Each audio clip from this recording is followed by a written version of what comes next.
big-time movie star, recurring artist, very funny comedian. Jamie Foxx is on his way out. Hey, anybody want some of this? Jamie Foxx is one of the baddest. Because brothers can't never give you your full profit. I told Jamie he was going to be famous. Jamie Foxx, you could act. Jamie Foxx, he's got the voice, he's got the looks, he's got everything. I mean, it's unbelievable. We like to party. Who likes to party? Make some noise. He is an Oscar-winning dramatic actor. We've been blessed with the opportunities to have a drama lane. Comedian with hits on the big and small screen. It's hard to believe the guy in the screen is the same goofball I see at the comic book. I'm the innovator and the motivator, the originator of this stuff. And a chart-topping sexy singer. May I say, baby, you have the voice of an angel. Oscar-winning actor, he's a multi-platinum recording artist, Grammy-nominated singer, a terrific stand-up comic. So you're just taking over show business, apparently, huh? You know, I'm doing my best. And the Oscar goes to Jamie Foxx. Jamie Foxx! Please welcome Jamie Foxx. Jamie Foxx. Jamie Foxx. The next president of the United States, Jamie Foxx. Yeah, say that one more time. Once again, Jamie Foxx, comedy legend Jamie Foxx. Hey, you know what? I'm gonna make it do what it do, baby.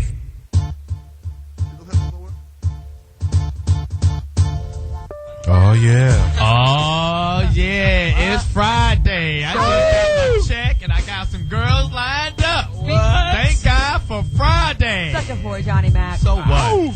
Who the fuck is this? Paging me at 5:46 in the morning. Crack of dawning. Now I'm yawning. Wipe the cold out my eyes. See who's this paging me and why? It's my nigga Pop from the barbershop. Told me he was in the gambling spot. Heard the intricate plot. Niggas wanna stick me like fly paper, neighbor. Slow down, love, please chill, drop the caper. Remember them niggas from the hill, up the brown Go ahead, hill girl. that you rolled dice with, smoked the blunts and got nice with. Yes, my nigga Fame off in Prospects. No, them my niggas, no, love wouldn't disrespect. Bam, bam. Come on. Poetess, relive your rap career, Poetess. Come on. Come on Come now. on back. I need the lyrics. in front of me. Get high and relive your rap career. Come on, Poetess. Dad, she I needs need crisscross. You don't need to get You don't need to get high no more in life, Poetess. You don't know any rap stuff with your little Damn. Hey. Why do you want to tail, stick me butt, from a belly, paper? having Damn. Niggas want to stick me from my paper. What? Damn. Why you Niggas want to stick me from the paper. Damn. Yo, it's Friday. Rolexes and the Lexus. Ah, you late, Oh, never Claudia. mind. Do it without the music. I need the Late. script in do front. it. I need the You script can in do it front of out. me. Late, You don't girl. need to do it, Claudia. You're beautiful. Yes, I do, though. Yo, what's going on out here? What's cracking? Other than the crack of your ass. That was really Let's try- weak. Let's try that again. weak. Well, wait for Poetess to get what she got in her mouth. Swallow what's in your mouth right quick. Swallow it Don't whole. do that, Swallow girl. it. Yeah, Swallow it. It's only baby back. All- I'm ready. All in your mouth, don't chew. Yeah, swallow that. Yeah. Get that off the tongue. You got some It's nasty if you got to chew it. Got Yeah. it. What, you got the chew. Anyway. Who you fucking with? Ghetto earrings. in. Extra chunky? You talking about a nigga with a taffy dick. Foreskin gum. Shit. What kind of nigga you do? Let's try it once again. What's cracking? Other than the crack of your ass. Shout out to my boy Jamie Foxx and Speedy, who's out right now on the Blame It tour. Right now they're in Houston, Texas, about to set it off. So if you're in Houston, make sure you go out there and grab your tickets. If you already got tickets, make sure your date is looking good and go on out there and listen to the fantastic concert that Jamie Foxx gave. We got a chance to sample some of that last week, Poetess. Yes, we did in Yes. Las Vegas. Ooh, God. And Speedy did a good job opening up. We Speedy gotta give a ripped shout it out to up. Speedy. Speedy who? Speedy, the one that likes big girls. Oh, Speedy. Hey, and make sure you get there on time to see Speedy. Speedy, I can't front on Speedy. He did a hot 20, 25 minutes. It seemed longer to me. If you don't like his comedy, at least go to see what kind of crustacean Oh, and my glitter God. he'll The have on his shirt. outfit. Speedy's outfit. He had Shout a- out. Are had so gay. A glittery lobster on his shirt. A glittery lobster. nigga.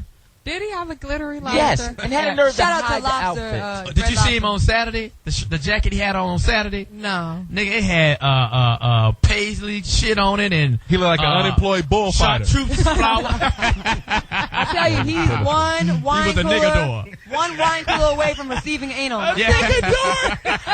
This nigga jacket was so questionable. Wow. Yes. Well, it is Speedy we're talking about. You know, but the nigga do rip comedy. Oh, he can't tore front it on- up. He I can't tore it front up. on in comedy. So if you out there in Houston, please make sure you go out there and check out Jamie Foxx, the Blame It tour. I do have to say one more thing about Speedy. I met a couple of his kids that were there. And I said, how do you feel about your dad having 8 kids? And they looked at me with a real blank stare. They said 8. Wow. They said 9, maybe 10. I said, What? That's what the kids said. Bitch is And those- subtracting shit. I'm telling you, them big girls are fertile.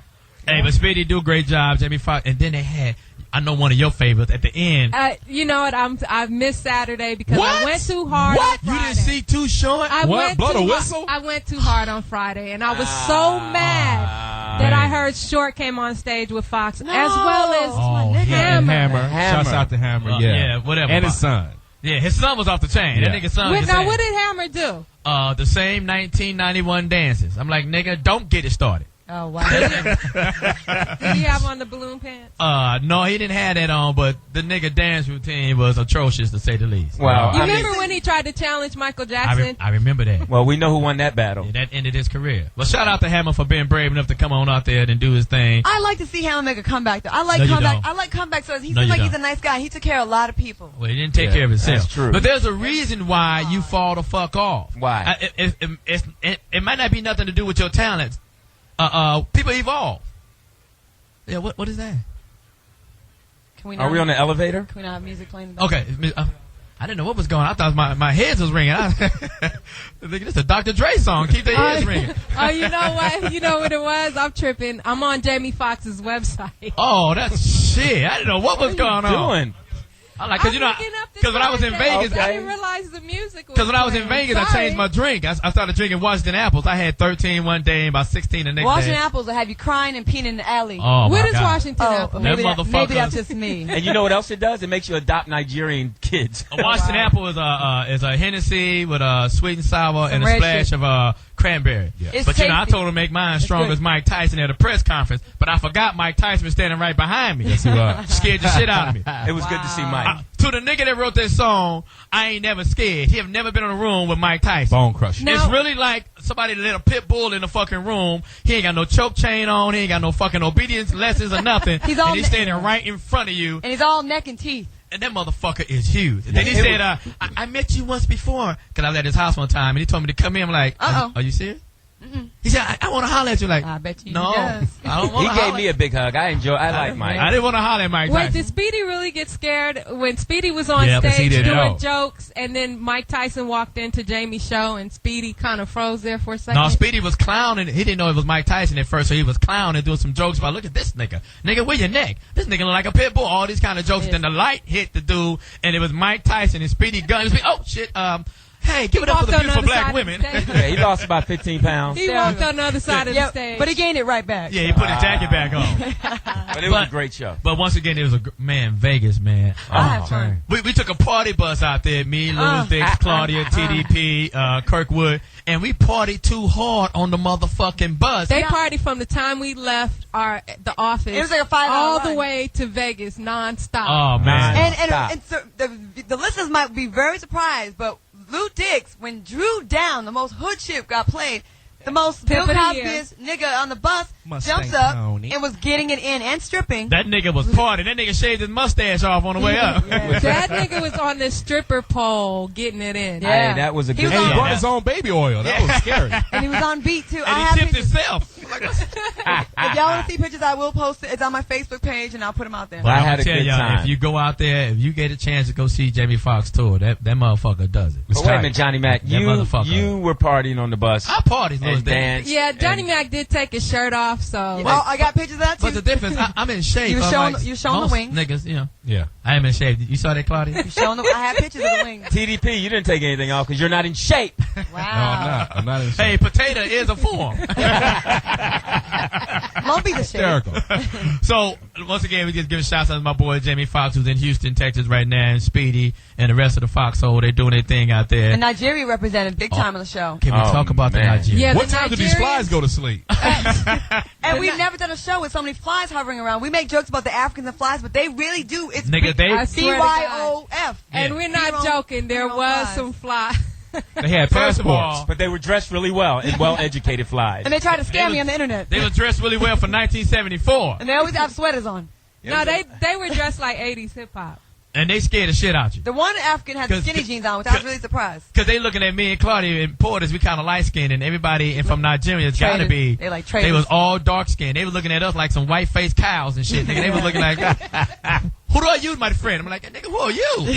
The Nigerians actually had a Nigerian reunion in Las Vegas, and they were around the hotel we were at. And they, every year, Nigerians from all over the country come together and meet at this one event. And Kind of they- arrogant. Yeah, they're arrogant. One of them little bastards followed me up to my room. I said, I ain't got no change. I already sponsored to your cousins. My sister, So, my anyway, sister helped me out. I he went to followed help me to my room. He's like, he came out of nowhere. He's like, Claudia. And I'm like, oh shit, how you know my name? I was at the show. You're very beautiful. I'm like, all right, cool, that's cool. I'm on the phone right now though. He's like, I can't come in. I go, nah, nigga. Nah, nigga. And then he was like really trying to be kind of forceful. And he tried to come up in my room. I had to put my foot down on him. And he really was like kind of aggressive with his. But what really happened, Claudia, was me pushing the dude in. So I'm like, what is with these aggressive? We try to get out touching and entering. I either get these extra non-aggressive guys that are just like borderline femme, or like just overly aggressive, want to rape me in the closet with the gumbo. Wow. Can I get a little middle action going on there? I don't know. I'm just Nothing saying. that you're putting out. But there, did you have a great time though? I had fun. At one point, I was down $2,600. I came back with some money on top of that. Claudia can I gamble. You can gamble your ass off. I knew I came down. I lose it all right away, and then I just like battle. I got on a hot craps table for 35 minutes, and I made like a quick $2,000 in like 15 minutes. And then I mean, when we first got there, I was fucking Claudia was gambling. She was shooting craps or whatever, and she had like a stack of chips. Yeah. I turned to talk to Guy Black and say, "Yo, man, that suit shit ain't gonna really work." When I turned back around, Claudia was dead broke. I'm like, "Bitch, how did you lose it all?" You know why? Because as y'all know by now, I have two speeds. It's I'm high or I'm off. You know what I'm saying? Right. I'm all in or nothing at all. So it's like I won't just like put $5, $10. I don't gamble like a chick. And when I see dudes gamble, I like try to like one up them sometimes too. And you know, then I got to your room, she had a gang of $100 bill. I sure like, did. But I coming up. have $4,500 in my purse. You sure did. But it was at 44 because I go in your purse every Yeah, once in a but while. shout out to I was looking for gum and I saw the stash. Shout out to one of the ladies at the Foxhole. We won't say who really has control of her weave because we saw her working it. Her weave or her weave? Her weave. Yeah, She Poetess. was- Her weave. Poetess can She roll the was- motherfucking weed. We were better watching than, one of our girls. And she was struggling she with got her an weave. Olympic weed finger. Oh, me, when I was putting my hair in. Oh, my God. Yeah, I came to the room. Yeah, I'm not embarrassed about that shit. Oh, you were fighting that weave, Listen, girl. if I can talk about pissing in the bed as an adult, I can talk about what attaches Whoa. to fake hair. That makes I me thought you money. was talking about my weed for a minute. No. Claudia was fighting You her said hair. weave. Remember I when thought we he went said to- weed. Weed. Yeah, remember when we went to her I was room? snapping some Nigga, hair. you gotta control your mustache, nigga. The mustache is tricking up the It's tongue. fighting your lips, nigga. I don't know what. It's tricking up the We're tongue. gonna do a quick roll call. Everybody know in the Foxhole who's in the house. Oh, we've got the beautiful, sexy, Can't tight walk. jeans on. Can't walk. Claudia Jordan. Can't walk right Shouldn't now. have slept Why on you my can't walk? blanket because I did 11 miles yesterday. I did 4 and 2 today, and I just been really getting it. Why are in. you running 11 miles? I don't get it. I've been I didn't chasing her. I didn't mean to. I went with my friend Tangerine out to work out yesterday. She had me- Tangerine. Tangerine. Yeah, she had me doing a. This Tangerine that used to be here. Yeah, that was on the... I hiked up. She had me go up this mountain that she does, and we did. Never listen to a girl with a James Thunder early wig on. But They she- don't never. But you know what? I don't know if you ever Shout seen out to Tangerine. Won't She's you, got it. baby? She has an incredible body, and her stomach is ripped. That's the one that Sinead's trying to be like, right? Yeah. Hilarious. I actually love Sinead. Do you? I love Sinead. She's a beautiful young lady. I So is can't. Tangerine. Anyway. Tangerine's a good girl, though. Yeah, that's my Whatever. girl. Whatever. Johnny Mack. And we got my man from way back in the day, gotta 10 talk. grand. TDP, Mr. Three Knocks, bitch. That's how we get it. What happened to the butterscotch? Stay out of my. I got many of them. God damn, Lewis, is that some pillow talk? No, I was just asking. And he did bring a pillow, didn't he? This nigga Lewis brought a pillow, a fucking blanket, some footies, all this on the bus, a smoking jacket. I'm like, nigga, what is it? He was prepared. This nigga's romancing himself. Over here we got the beautiful, sexy OG hair. Poetess. Smoke weed every day. And Poetess, I will commend you. Your weed, I don't smoke weed, but your weed smoke was potent. I'm Okay. telling you. I think everybody got contact. It was nice. Not me. You get contact? I say you got to open the goddamn vents up. I can't be in all this. I saw your dreads dancing. Yeah, you know. You got to contact Johnny Mack, right? When the Maxwell, we did the little Maxwell get Maxwell, down. You Maxwell. got contact. Maxwell As will. soon as Maxwell got on, that nigga was feeling sexy. Hey, nigga, I went and bought that nigga's album. I ain't gonna front. Yeah, him and Marcus were singing I heard each that other. his album sold out at Walmart and Target and all these That other motherfucker. places. I went and got it at Jesus. Best Buy. Shout out to Best Buy. All dudes are buying it too. Like guys are really feeling it. It's not because of that reason. You need that I'm not album saying- to I'm help not saying- seduce I'm them. not calling you Because gay, sometimes my Johnny motherfucking shit don't work. Sometimes the apple martini don't kick in fast enough. Why are you so defensive? I'm telling you. I didn't like the way she said that. Yeah. Something Said, about that poodle you don't got put in me your in the closet. goddamn gay shit. Don't put me in the gay shit. Shout out to my brother over there, dark skinned brother. Are you saying he's gay? Nah, that nigga got his head like the Batman sign over there, nigga. That nigga going bone and parts, nigga. Like a cul-de-sac. I thought your head was throwing up the W, nigga. Got that flow rider starter kit, huh? Nigga, you need a baseball cap right now, nigga. Shit, I thought Commissioner Gordon had called you in this motherfucker. Somebody must save Gotham City. I'm just being serious. Fill up the Batmobile. I'm just being serious.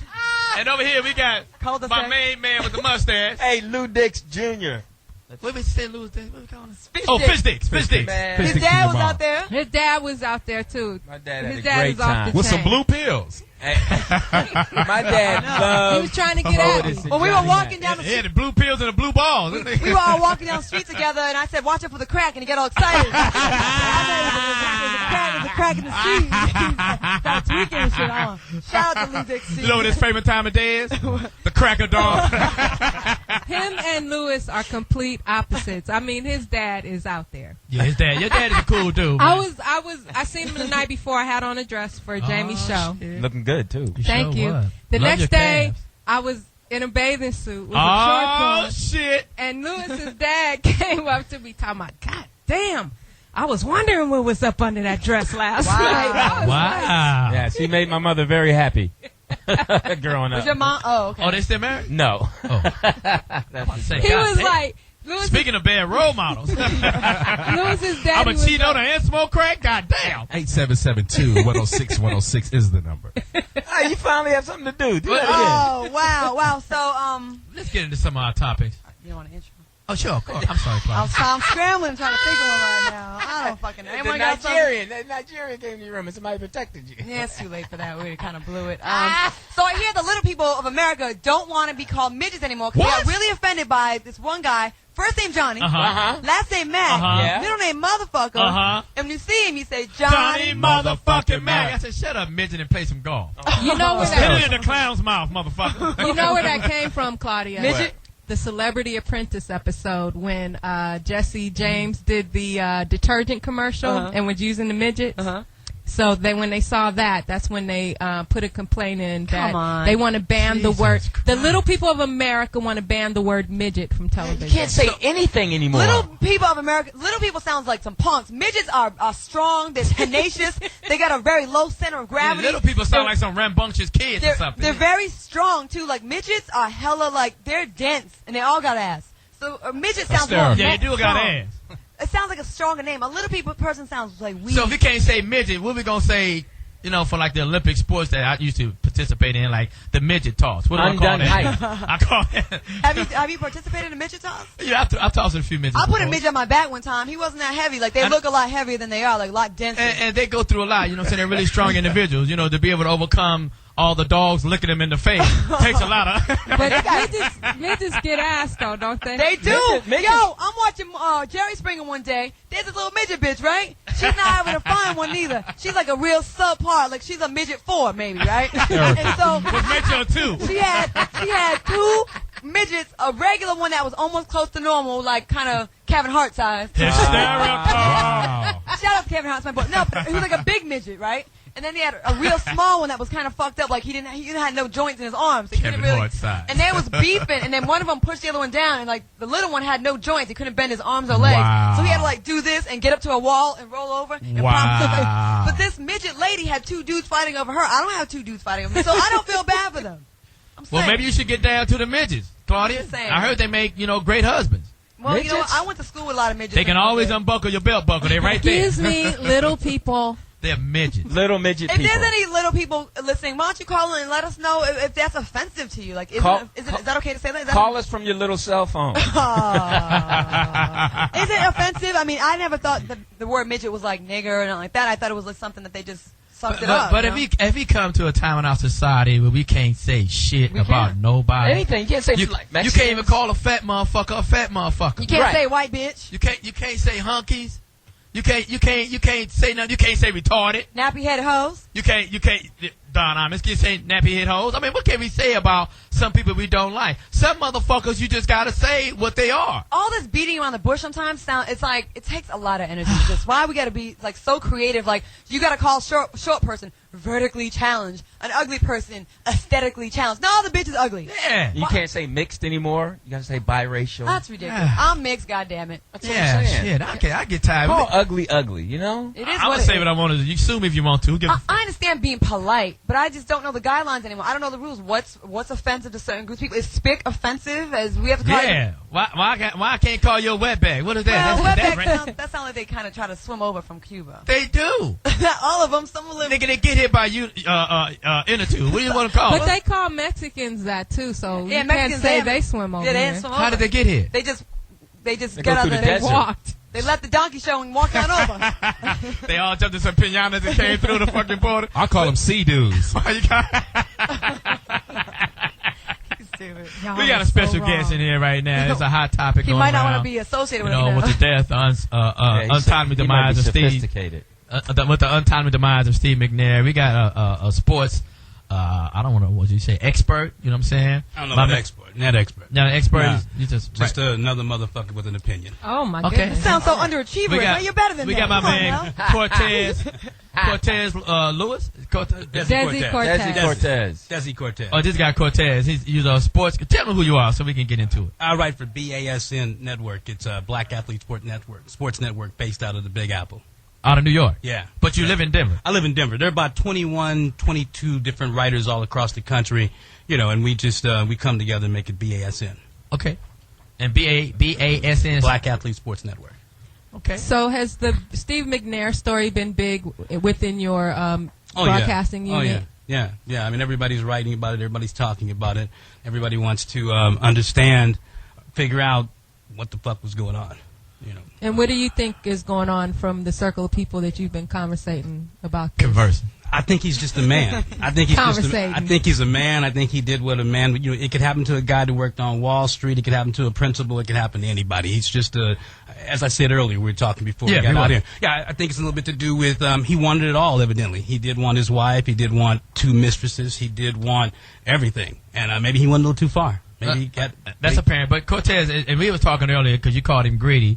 And I say, you know, I wouldn't call the man greedy, but as a man, as a human being, don't we all want it all? Oh, we do. We do. If we can have it our way, we want it all. Yeah. I want beauty, brains, and success, and whatever else that comes along with it. So when you said, you know, that he was greedy for wanting it all, explain that to our listeners. At least greedy to the point where he was willing to. I mean, what we're going through right now, he's got 4 kids. They're grieving. They're going to live the rest of their lives trying to deal with this. And evidently he couldn't control it. He was so greedy. He wanted everything to the point he was going to risk it. He was going to risk being caught, being busted, being shot, you know, murder-suicide. He was willing to go down this road. I beg to differ because I don't think he had in his plan to get shot and murdered or whatever the case may be. Because people were saying, you know, well, you got to be careful what you're doing. You never know who you're running into. But that's true.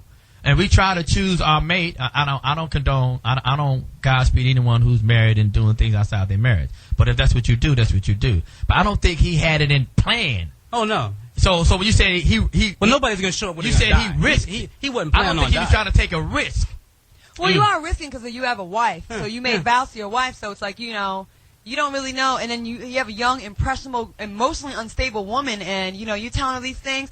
You don't know. She might have had 4 or 5 other things going on. And that one thing is the one thing that push her over the edge. But you can't blame me because this woman yes. Society might have beat her down. Well, not because of that, but you can't blame McNair, but he was willing to get in bed with her. He took her with the luggage, the baggage, even if it was Samsonite luggage. We gotta stop acting like it's okay and not that big of a deal. I didn't say that. But I don't want. What I'm trying to say, I'm not going to blame the man for reaches his untimely demise. I'm not going to fault him for the murder. He did not know that this chick planned on murdering him.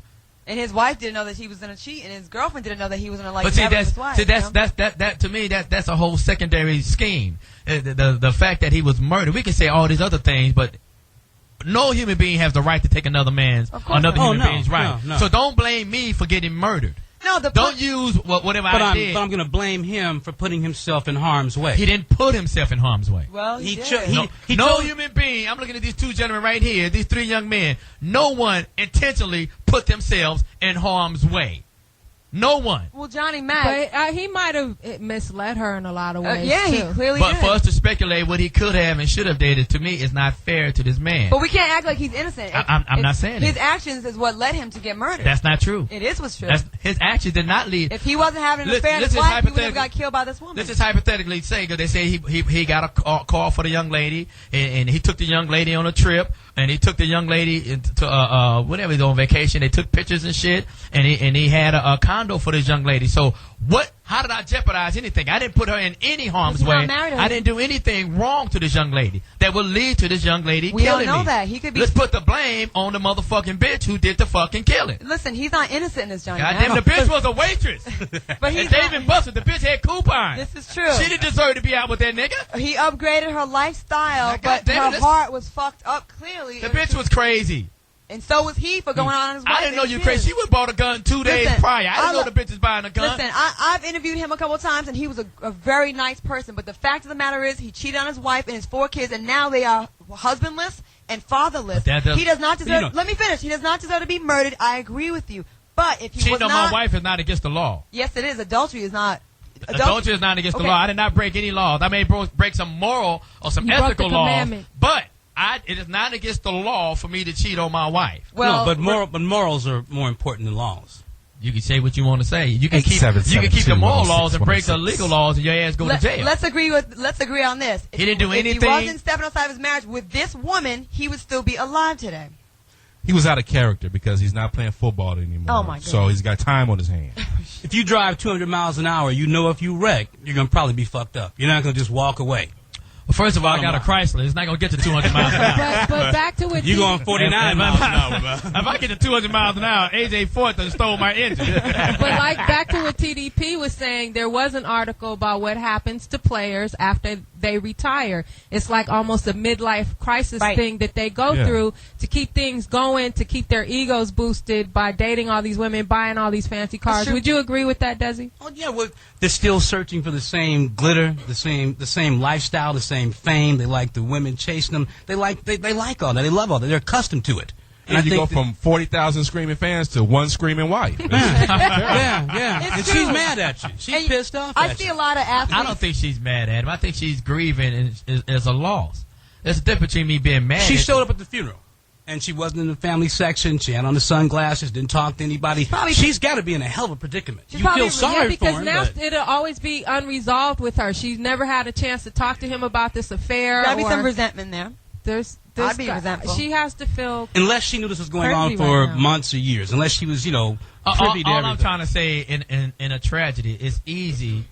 It's a cowardly act for me for someone to blame the person who was murdered. I think that's a coward. I'm not going to try to remember or think of the bad things he did or did not do. What about all the great things he did on the football field? He did a lot of things in the community, gave to a lot of charities. Yes. I don't think because of one act I should forget who his legacy and who and what this guy is, because you got millions of people who make millions of dollars and don't do shit. Oh, I agree, man. He's a black quarterback. Just for that alone, I put him on a pedestal because it's against all odds. Because black quarterbacks aren't supposed to exist. We're too dumb. We're not intelligent. We can't lead people into battle. No man will follow us. That's supposedly the belief. And I, like I said when I interviewed him, he overcame a lot of obstacles. I don't think he didn't go to a big D1 school, correct? Alcorn State. And you know what? I commend him for that, but we got to separate the job from the man. And at the end of the day, his actions did lead him to get killed. That's not true. It is. It didn't happen on the football field. It's not true. That is not. Johnny Mack. Listen what I'm saying. It was not his actions. Yes, it is. He didn't. It was her actions. If he never asked for her number and never took her on a date and never took her on vacation and never told her he was going to leave his wife, he would never have this crazy woman. Don't give me a perfect answer for an imperfect world. That's that bitch was. Let's She's think about a terrorist. It's not that bitch all was a terrorist. her. It's not all on her. Listen what I'm saying. You're crazy if you think it's all her. She did the killing. It takes two to tango. No, it don't. It took one to pull the trigger. They weren't tangoing. Why was she pulling the trigger? Because he was treating her so good. He didn't have a wife to go home to. No, because she was fucking pissed. You're forgetting about. They didn't have confrontation. He felt so relaxed and so comfortable with this young lady there that he went to sleep on his sofa. If I have an argument with Poetess right now, I'm not comfortable with Poetess standing over me while I go to sleep. That means there was a calm, soothing type of atmosphere. If it was calm, every nigga in here that I'm arguing, I tell you some stories. Every nigga in here that slept with a woman, you don't go to sleep with no woman as you just finish arguing with this motherfucker. Okay, well, you know you sleep with one eye open. Well, we already know from the choices. He bought a gun 2 days. She bought a gun 2 days before. Unbeknownst to him. And I think that that whole DUI situation. You can weigh in any time, Louis Dix. That whole DUI, he probably, the cops let him go. He got a pass. He probably was like, she's too much trouble. He might have ended it with her at some point between them 2 days. Who knows, really? Well, I mean, I'm sorry. Go ahead. Well, no, what I was thinking was, and listen to you, one thing we have to keep in mind that they only knew each other maybe 8 months. So it wasn't a relationship. I heard it was less than that. I mean, okay, so they didn't know each other. It wasn't a relationship. She didn't know how to love him. He didn't love her. She didn't care about the things he cared about. He didn't care about the things she cared about. So that's why I think the tragedy happened, because they didn't know and it wasn't enough to care about. And she didn't care about his children and what effect that would have on him because she didn't know him. And also, and that's the thing that I think the men have to keep in mind. These women don't know you. We're thinking logically. For any motherfucker to kill someone and then kill themselves, illogical. It's not logical. Yeah. No doubt. This person, we're thinking with a sane mind. When this person was thinking with an insane mind. So anything could have sent this motherfucker off or over the edge. Maybe the bitch bagel didn't come up. Maybe she got caught stealing some goddamn coupons. I'm not debating that she's not crazy. We got a phone call, Claudia. We got a phone call. It ain't all her fault. I agree with you. He did the fucking killing. He did the fucking fucking. 106. We got a phone call. We got Niggas Lloyd. love niggas, man. I tell you. We got Lloyd from Massachusetts. We gonna fight. What's up, Lloyd? Hey, how you doing? Hey, what's up, brother? All right, I'm listening to y'all talking about McNair. You know what I mean? I hate to see somebody lose their life. You know what I mean? No matter what the situation is. But when you go to a barber shop and you stay in there long enough, you will get a haircut. You know, Steve McNair knew what he was doing. And I don't think that the woman may have been insane or may have not. But this was a married man. And I'm going to tell you something. I don't care who you is. You have to learn how to respect your relationship with your wife. If you chose to marry somebody, you need to learn, and we need to learn how to respect our mate. We do need to learn how to do that. And unfortunately, Steve McNair was out there playing with fire. He got burned. I don't condone nobody being killed. I definitely don't. He was a great man. But the thing was, his actions got him caught up in the fire. And that's all it was. He was dating somebody that, like you said, we didn't know. She was a young girl, 20-something, 20 years old? Come on, man. Man, that's a kid. Right. That man. Right. So, you know what? Thank you for the phone call, Lloyd, and I appreciate your views and weighing in on it. But here's my thing. I'm not saying what he did was right by cheating on his wife. But even if Johnny Mack starts, I'm not married, but if I decide to cheat on my wife, please don't. Hey, how about a nice divorce? I don't deserve the right to be murdered. Y'all don't understand what I'm saying. No one else does. You cannot justify no one for killing someone. No one's justifying. You're misunderstanding. No one's justifying. It ain't right. I'm saying, it just happened. But he ain't some innocent nigga that was shot by a sniper. I am innocent. No, he's not. He suffered the consequences from the choices he made. He didn't make that choice. I didn't choose the bitch that was going to kill me. The second he said we're going to dinner, we're going to sleep together, he knew down the road something could happen. Right. If I'm fucking with some drug dealer and he whips my ass after I done see him kill some other people, is it my fault? Yes, because I chose to be in this situation, be around someone that you can't tell me there was no signs leading up to in harm's way. Look at the circumstances. You saw that nigga, like you just said, kill somebody and sell drugs. What do you think he's going to get? I'm talking about this young man. You know what I'm saying? Yes, he made a bad choice by picking his female. Yeah, that's but what it is. No one has the right to fucking take my life. We're not, you cannot blame me we're not saying that. for being murdered. Not blaming him, man. Nobody's y'all blaming. Y'all saying that's what he did. No, I'm saying he's I'm saying he's partly responsible for the situation he placed himself and his family in. She could have killed the whole family. Thank you. She really could have. Here's the point. He could have gone there and sprayed the whole thing. I guarantee you his sons are saying, yeah, we blame her for killing our father, but damn, we wonder why would our dad be with this woman? Why was he doing this? Didn't he know that maybe this could happen down the road? No. He never thought that. Well, let me ask you a question, Johnny Mack. Speak for me. I was cheating on a motherfucker in Vegas. I had a motherfucker right here and slipped her out the room and got another. I'm not thinking if I get caught. To this woman. I'm not thinking if this bitch come on early, I'm gonna get killed. No one would make that fucking decision. No one would make that choice. But here's the thing. I think he was 36 and she was 20. He was 16 years her senior. He did have responsibility to the fact of knowing that if whatever happened, if his wife or anyone found out, it could harm someone. Not saying death, right, but it could harm someone. Yes. So he took the chance that his family would be harmed. Right. Now, I feel the same way. When it happened to me and my wife cheated, I really wanted to hurt somebody too. I wanted to lash out. But looking at 16 years of knowing this woman and knowing my children and knowing the effect it would have on our entire family, I made a different choice. Right. Which was to walk out of the house. But that's not a totally good choice because once you leave the house, they don't let you back in. But I can respect that. It's really important that you remember Can that part. Can I ask you, Desi, what open. message do you think this sends to other athletes in the business? Do you think this is going to be an eye-opener? Do you think these guys who are cheating are going to be more careful about what they're doing out there? Yeah, I think a little more paranoid. A little more aware. That's true. Not quite as reckless, maybe. That's true. You know, if anything, you will learn from it. That's true. It's like the Sean Taylor incident. You know, right. You know, you will from now on. Well, but you know, Sean Taylor didn't do somebody broke in his home. I know, but I'm saying, but you know, they have to be paranoid. They have to be careful. They have to watch out. Burglars, robbers, muggers. How does Sean Taylor have to be careful if someone broke in his home? No, because he was probably out there flossing and flashing. No. And somebody, no, I don't mean somebody it like that. broke in his house. I just mean. God damn it! I mean, he's a target. It's my fault if I get killed. No. But Johnny, he's a target. That's all we're saying. I'm saying he's a target. Well, the thing with Sean was that these people had visited his home earlier at another time. Then they came back and then they decided to rob him. But you got to be careful about who he lets in his house. No, they did not visit his home. The dude was there to do some work. Right. I don't know this nigga's actually casing my joint. He's there to cut my fucking grass, and he thought Sean Taylor was gonna be away because the Redskins had a away game, but he was injured, so he stayed home, and the nigga broke in and killed. You can't blame Sean Taylor. No. But you guys out there on the side, you married men, just if you're going to get a side girl, get her a psychiatric evaluation first. Make sure she's okay, doesn't have issues. My thing is, don't start a relationship. Can't you just get some ass and keep it moving? That's what I do, Poetess. Do you have to start a relationship with these girls? That's what makes people go crazy when you feel like it's betrayed, like it's something that it was more, you know, you think. And pat a bitch down. She got too many coupons in her pocket. You know, the bitch may be crazy. But that was we got another phone call, Cortez, and I appreciate you weighing in. I love the hair. We got a phone call. We got Luther Vandross' first girl. We got Dion from the ATL. What's up, Dion? Dion. What's going on, family? Long time listener, first time caller. Hey, welcome. Congratulations. I want to put this on Claudia. Claudia, check this out. If you were to anonymously interview 100 wives and 100 athletes and ask them if they know the wives that their husbands are having affairs, I guarantee you 100 out of 100 would say yes. And if you ask these same athletes if they're having affairs on their wives, they would say yes. Okay. That's not true. You got caught up with the wrong bitch. Plain and simple as that. That's true. That's all that was. Okay, so. But Dion, we're not saying I'm not married, so I can't really speak on this. But if you are married, here's my thing: if you are married, do married shit. Stay the fuck home and let the single niggas do the single shit.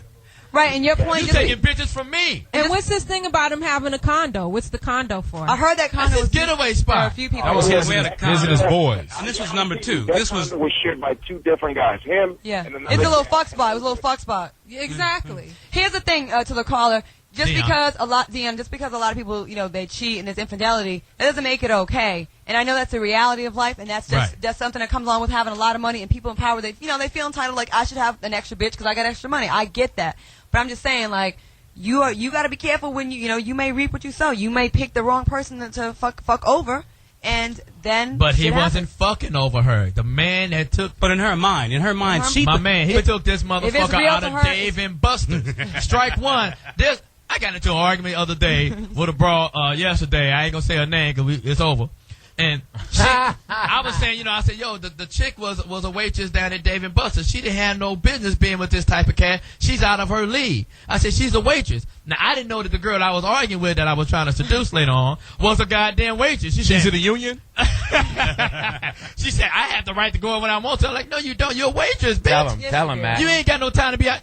What is a waitress gonna bring to the table besides food? And eight plates on one arm. Listen, yeah, bitch, you spilled my coffee. It's a fact that we choose mates. Let me ask you this, Claudia. A guy will choose a woman based on other things, and a woman will choose a guy based on we choose a woman based on looks. Let me ask you this, Claudia. And this bitch was a waitress. Now, how many times you been driving down the street in your nice Tahoe and you see a good-looking dude or a dude at a fucking bus stop? Would you swoop up and pick that nigga up? But I'm a woman. I'm looking for stability. I'm asking you a question. No. Now, TDP, you driving down the street down in Inglewood and you see a bitch standing at the goddamn bus stop sucking on a lollipop. She's looking good. Would you stop and swoop that bitch up? Hell yeah. You goddamn right. Yeah, now we're going to take a quick break. And to all the lonely bitches at the bus stop, I'm coming your way. Oh, before we take a break, we got to go to the Poetess. The only person who can read. Depends what bus out. Quiet on the yard. Beauty is reading. My Corolla, they just tell me to keep going. Fridays just got even better thanks to your friends from Bud Light and Bud Light Lime. Listeners 21 years of age and older now have the opportunity to visit the foxhole.young-america.com. That's the foxhole.young-america.com to answer the Bud Light question of the week. Submit an online entry and answer the question. You'll then have the chance to win beer for a year where legal. That's right, you heard it right. Year? Bud Light and Bud Light Lime, an entire year. A year? A year. Wow. Winners will be selected each Friday through December 18th. Light and refreshing, Bud Light and Bud Light Lime enhance good times with friends. And if you're a lucky winner, you and your friends have a reason to celebrate. So get up on your Bud Light and Bud Light Lime facts and visit the foxhole.young-america.com to have a chance to win beer for a year. No purchase necessary. Open to U.S. residents except for California. Residents 21 years and older. Don't let the Mexicans get mine. San Diego's in California. This nigga's stupid. See officials for details. You go to San Diego, San Juan, nigga? Game ends December 17th. Yo, we got to take a quick break. And I will tip my hat to Bud Light because I'm drinking one right now, but I do enjoy the Bud Light, but I really enjoy the Bud Light Lime. Except when I got to go to the motherfucking place and buy it myself. So, Bud Light, I'm looking for my free Bud Light card, nigga. Bring my Bud Light card. We're going to take a quick break and come back. We got some special guests in the house. Yeah, we do. Jamie Foxx in Houston, Texas. Hey, Austin, Texas. That joke's not working. He'll be in Austin tomorrow. God damn. Whoa. Yes, we're back. Man. You're listening to the beautiful sounds of Jamie Foxx, my friend. Somebody once gave me some static and said, Johnny Mack, why you always on Jamie Foxx dick? I said, number one, he's my friend. And if you want to be on his dick, goddamn, you be on his dick. That's right, Mac. I think we as friends, we are supposed to support one another, black folks. And number two, he employs me. At the time when I was running from my parole officer. We get into that later, young man. This nigga seemed fit to hire me.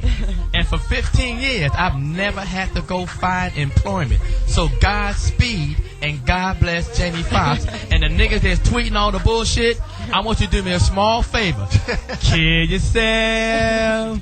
Make this a better place. Oh, man. For you and for me and the entire human race. In your ass, nigga. Big Daddy. I thought he was the best daddy there was. Okay, Louis. I hear this speech. But yet you took the free bus ride out to Vegas. No, he tried to make a little Michael Jackson. No, I thought you tried to he was imitating a little girl, Paris Jackson, which was actually in poor taste. Right now, you heard the song, baby. You did not say anything about poor taste on this show. Yes, I did. I expect more from you, at least. Well, you're right. My fault. At least put some mascara on your gray hair. Okay, well, here's the thing. All right. I know your dad's a crackhead, but we expect more from you. Okay, but all right. What's his name? Martin Luther King III. Somebody need to get him a Stairmaster. He was just too big. Oh, wow. Did you see Martin Luther King III? Yeah, he wasn't chubby. He was the chunkster. Okay. Wow. That is true, but he was big. Way to throw show off. Well, Jermaine's song. Come on. Okay, I'm sorry to hear that. Kamikaze Radio. We have two special guests, legendary stars, great singers, songwriters, who I've enjoyed their album several times. Real music. Real music. No auto tunes into this. What? No, they sound great live. Well, we ain't heard that new shit yet. So oh, wow. They were not contested. We ain't no auto-tune. No okay. Yeah. I'm just saying. I don't know who to say first. I'll let you guys introduce because I don't want to slight in the other because I know hip-hop and R&B people. You know, I hate to see an R&B fight at the same time. Let's go left to right like you're reading. Yeah. So, left to right. Uh-oh. Okay, wow. we're going to start on my left-hand side. Hey, nigga, your other left, nigga. My GED is under investigation as we speak, nigga. We got my man, legendary songwriter, singer, composer, my man Joe. Welcome to the show, Joe. This how you know when you're a talented young man. He just go by one name. And he can wear that shirt. Right. You know, it's like Moses. You don't even know Moses' last name. We don't even know Joe's last name. That nigga legendary. It's Joe Thomas. Joe, you wouldn't know that, Claudia. He might don't want nobody to know his last name. Come on, some people know his last name. This nigga might be on a run from the child support division. You don't know what he's going through. What color shirt is that, Joe? I don't know. That's Welch is great. Lavender, yeah, there you go. He said Welch is great. That's richness. Is that richness? You'll never be able to have one of those, Louis. Yeah, that is an expensive. You wear back out wife beaters. Wow. And we got the young brother that brought light skin back. Almost brought light skin back. I never left. He did a good job. You need to bring some more shit out to bring the He lights is. in. He's coming out. He's Maxwell. back now. He Yeah, back. Maxwell can do it. Yeah, that's You can right. bring my bitch count to an all-time high. You don't need any more bitches with I your do. trips to clinics. No, you don't. I'm telling you. I do. You don't. I do. Johnny Mack. I do. Anyways. I like a little STD scare. I like that in my life. Claudia, don't judge me. Don't judge me. I'm not. You're my boy, but goddamn. Don't judge me, You Claudia. forgot to say his name. I want him to say his own name. Okay. Why am I talking like this? Chico DeBarge. Chico DeBarge. Long time no see. Okay. Keith Sweat looking for you. Keith Sweat. What? Is he? Don't. He doesn't. He doesn't make jokes. He just throws duds. We call him Henry We harassment. call him swinging a So, miss. Joe, Chico DeBarge, tell us, I don't know who want to go first. Joe, tell us what you're up to. I heard you got a new album coming out. Tell us about your album and tell me, fuck the album. Why do you write songs that seduce other niggas' girls for you? What is up with all that? Talk to me, caller. I don't know, man. I don't know. That's a tough talk to you. You got the song, mic. The Talk in Things your Your mic. Man Won't Do. Talk in your mic. Joe. Good girls and all the rest. So do you make songs that, to bring the girls to you? Just you? You know what, man? I do it. I do it. That's right. I'm selfish. I want all the girls. I wish I could have every girl in the world. Me too. Well, probably because you see a lot of men not really doing their thing with the ladies, so you are saying you'll treat them better, right? Absolutely. You know, I just the song. He's the cleanup man. The song, The Things Your Man Won't Do. So I got had this little passage in there. You said, sweetheart, I'll take you out on a night cruise in a yacht, just us two. Mm-hmm. I was really upset by that because at the time I was driving a GO prison, you know what I'm saying, and I couldn't take my bitch nowhere. We were splitting burritos, this is the truth, we were splitting burritos off the burrito truck. Yeah, I remember. And when she heard that song, she looked at me sideways, hey, bitch. What am I doing here? Huh? Yeah, don't worry about it. This nigga's lying. He ain't got no yacht. I gave a nigga a ride home on the bus station. Yeah, Joe. A lot of us Right, we've Talk known each about other your for a lyrics. long time. Yeah, we partied in New York, and we get into That's that right, later. that's right, I want to that's right. thank you for that one night stand I had out there. Hey, it's all good. Thank it's you all so good. much. Shout out, Compliments to my man James. shout out to Keisha in New York, just in case go. So tell us about your music and your music that's coming out and your new songs. It's called the Maybe album. you can throw some on this nigga bad suit right here. I thought this nigga was a bit of honey standing up there looking at me. honey. This nigga on his cream suit. I'm like, nigga, who is this? No state insurance agent. Talk about your music, Joe, and your The new album, album. the album is called Signature. It's coming out this Tuesday. Uh-huh. And I wrote and produced the whole album. Oh, Going good for going you. back to like those records, all the things your man will do. I want to know. shit. So we get back to the basics, man. You know, I'm responsible for those hit records. That's right. So Back in the on your album. album, is it just you? Cause I'm starting to get tired of. I get a hold of Joe album and there's 37 other niggas on there. I don't know who I'm listening to, nigga. I'm all confused. So, cause is it just you? Let's get back to those days. When it Is was Lil just Wayne you. on any of your songs? No, just T-Pain? me. Just me doing my thing. No Any features. auto tunes and No auto tune. As a matter of fact, y'all gonna appreciate it a lot more because I went back to the '70s. It's all live music. wow. Hey, can I ask you, Wow. how long did it take you to do your entire album?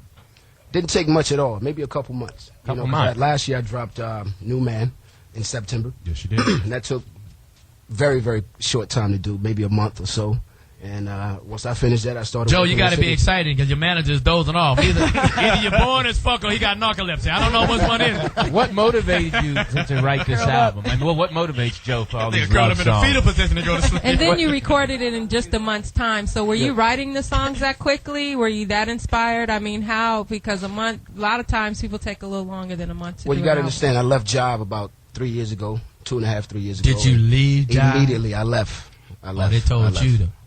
Of course, Kick I rock. Get on the yacht. Jive turkey. You gotta understand, the only male R&B artist they had was myself and R. Kelly. You know, for the most part. I mean, you had a couple other people, but we sort of bridged that whole R&B side of the game with just the two of us. Right. And you're not we like had an R. Kelly. opportunity to rock with. Of course not. You Of like course, old- you'd have heard it by now. Lewis. What did you ask him? He's not like R. Kelly. He like old women. So what single you got coming out, and can you give us a sample of that? The single is called. I'm sorry if I gotta hit it. What do you mean by there's no auto tunes on your shit? Are you saying there's a lot of auto tunes of people that can't sing today like they used to back in the day? You got to understand, auto tune is made for people who can't sing, and not only just can't Such sing, as? it's made to Shout help out you Jackson. to help you sound a lot better, a lot easier. You know, you don't have to put in the hard work and harmonies and you know, make sure your pitch is right and your attitude, the way you sing, the way Mike sang. They didn't have auto tune back then. Latoya So I Jackson. wanted to take it back to the original stage of what music really represents. Well, I want Roger people to Troutman- love R&B again. Roger Troutman didn't use auto-tune, but something similar, right? Well, of course, you know, the technology got better. You know, they started making other equipment. So auto-tune is now the new, easiest version because you got to have that tube in your mouth. But it wasn't. Not everybody's that talented to have the tube like Roger used to do. What do you mean? Well, it's called a voice a talk box, exactly. Right. And you have a tube where you sing into the tube and you play a keyboard to, you know, to now, make the notes. can I do that live? And, you know, or will people accept me doing that live? I'm down here. Oh, in you the don't Kia understand, Center. man. There's a microphone out right now that's got auto tune already built inside. Really? Wow. So you know, so is that cheating the game? How do you feel as a true artist? You and Chico DeBarge. I gotta say your whole name every time. You and Chico. Cheek. I gotta say the whole name every time. Just cheek. How do you guys feel as true artists when these cats? It's like you know the baseball players taking steroids. They're cheating the game. Are they cheating? How do you feel about that? Definitely, yeah. Steroids, that's cheating. The fuck? Auto-tune is cheating too. You having a relapse or what? Fade it out on us. Like steroid, Make it a comparison. Definitely, yeah. So how do you feel about the guys that's using the auto-tunes or whatever to make themselves sound better? Does that have an effect on you and your music? And do you feel they cheating the game, cheating you? No, not at all. Actually, it actually separates me and our type of artistry from their type of artistry. Right. I think it's something that's going to wear itself out, you know. So, and it's not something that you're going to want to hear constantly. Everybody's got the same voice. Right. That's the same voice. Right. You know, same character, same personality. Right. Same little whiny girl voices. I can't. Bow wow. You come from a family of that's been around in the music business a long time, the DeBarges. Right. What do you feel that the DeBarge legacy is still today? That they left a mark on this game. What kind of mark do you feel they left? Wow, I think I definitely think it started with Switch. A lot of people remember They'll Switch. never be. Yeah, they'll never be. I'm a man now, baby, a grown man.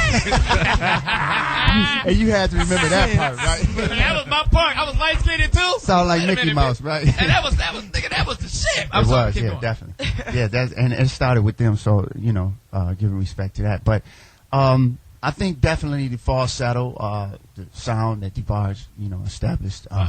You know, the high pitched voice, the love music, love songs, and you know, kind of just the smoothness. You know, it was smooth to me. It was like very much, you know, silky. You know, so to speak. Yeah. That's true, but then you yourself, you have like a little bit of a street vibe to you too. So it's like you kind of cover both sides. You know, you sing smooth, but you have like a little kind of like people think that you're like an R&B thug, although you're not really a thug, right? No, definitely not. What is an R&B thug? Well, you know, a little bit more edge. Like they're not wearing the. And then I heard you're the only one in the family that doesn't sing falsetto. That you're a tenor.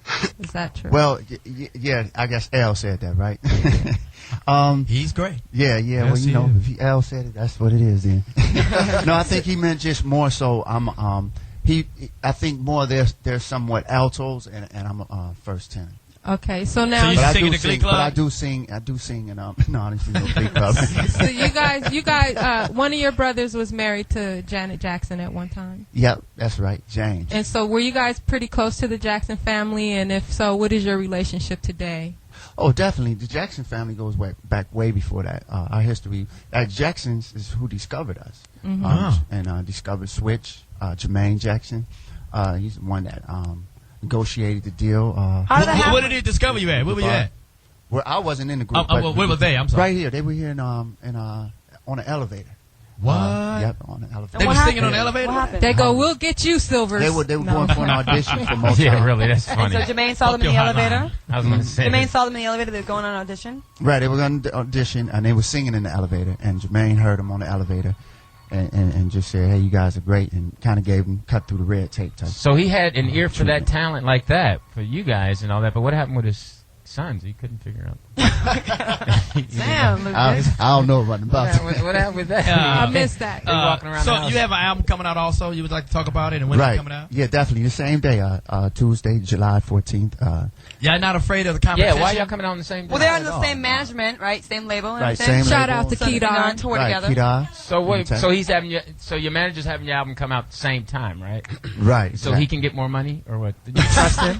Do you trust your manager? Kedar, we have to ask you, why would you put out two great R&B males on the same day? Come to the mic. We have Kedar. He's got to get up. Massenberg in the house, one of the He discovered greatest Erykah music Badu. executives of our Erykah time. Badu, D'Angelo, Yeah. India Arie, Kim. Damn. I'm telling you, it wouldn't let me open up for none of them. Well, I think, you know. Bring your mic down, whenever son. you go to a dinner, you like to have salt and pepper, correct? So you're saying the light skin. No, I'm not saying light skin. I'm saying the flavor of both. Right. You know, and they both have different sounds. Right. You know, Chico's more, you know, on kind of more of the neo soul kind of. You need to come and speak up in the mic. And Joe's a little more, you know, R&B mainstream. Okay. So I don't think they compete with each other, and people are used to them being together, and that's, you know, I think that's dynamic. Okay. I mean, I'm not worried about them competing. I'm worried about other people that's coming out the same day as them. Okay. That's right. And they had that great that song "No Guarantee," nice song Right. together. And they got another one they did on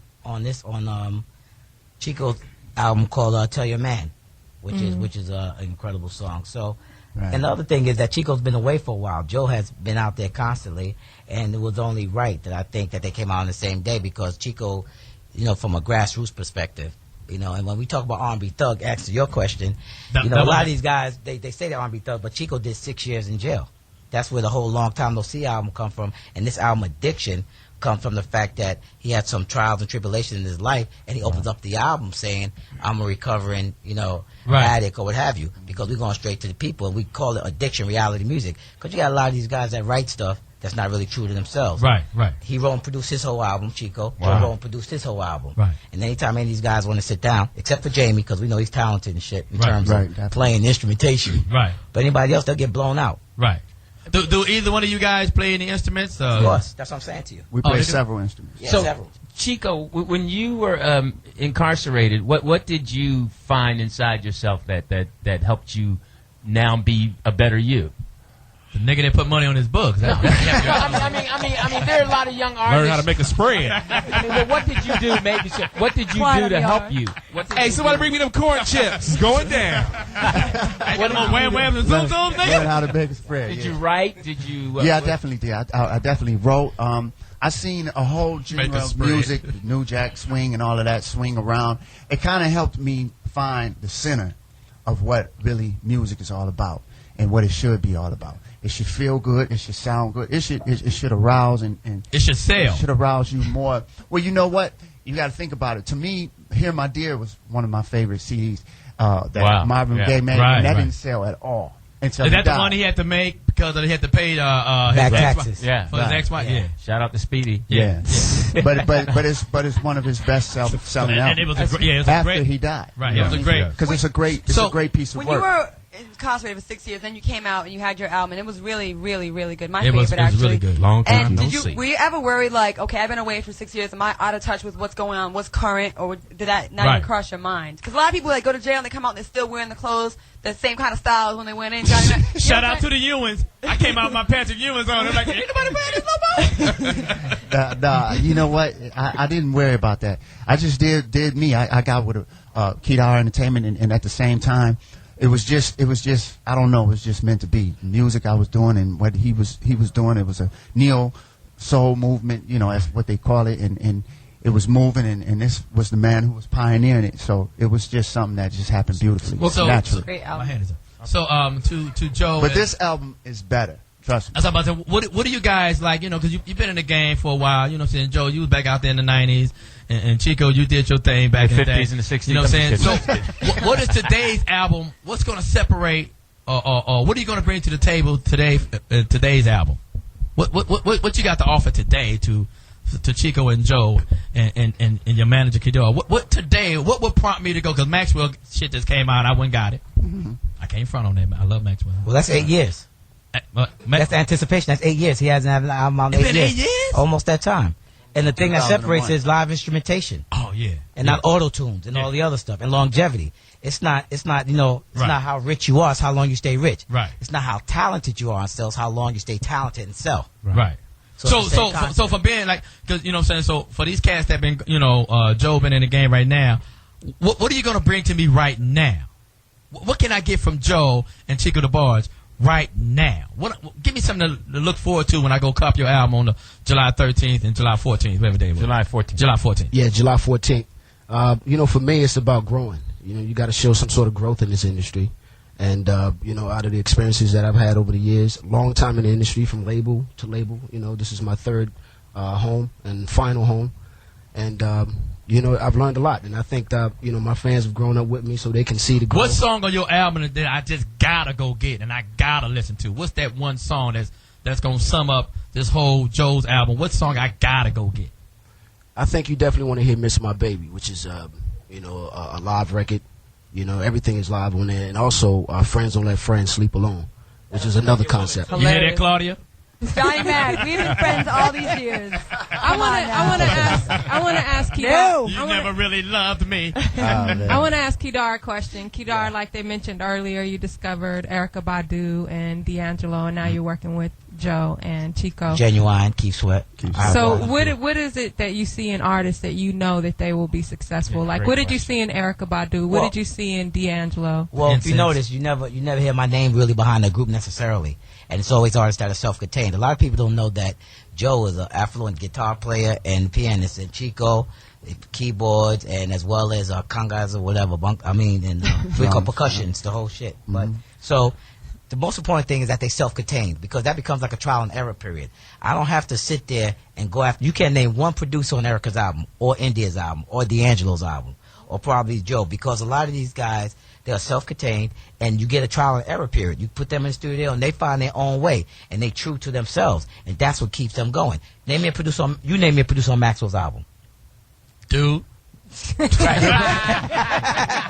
Dude Maxwell, right? That's but my point is that they're already there. My job is just, you know, to help guide them. You know what I mean? Because, you know, be the objective voice for them. Because sometimes you get caught up into your own, you know, I want to save the world, I want to do this and all that. So they already have the talent. I just try to help them guide it. Because I remember the first time I ever played Erykah Badu on the radio here in Los Angeles. Yeah, people lit up the lines like, what is this? Because there was nothing out like her before she came out. But seriously, people need to understand that we can sit here and joke and do as much as we want and have fun. But there's different levels of conscientiousness in black people. People didn't know what a cipher was from 360 degrees, and that's growing. You know what I mean? We're getting more knowledge of self and all that stuff as we grow, and as the internet and hip-hop and everything go through the world. So we all conscious of all that. So with these guys' album and the lyrical content that they bring, like the one thing about Chico says shit like, you know, twist you up like a pretzel and pull your hair or whatever. And Joe might say the shit differently,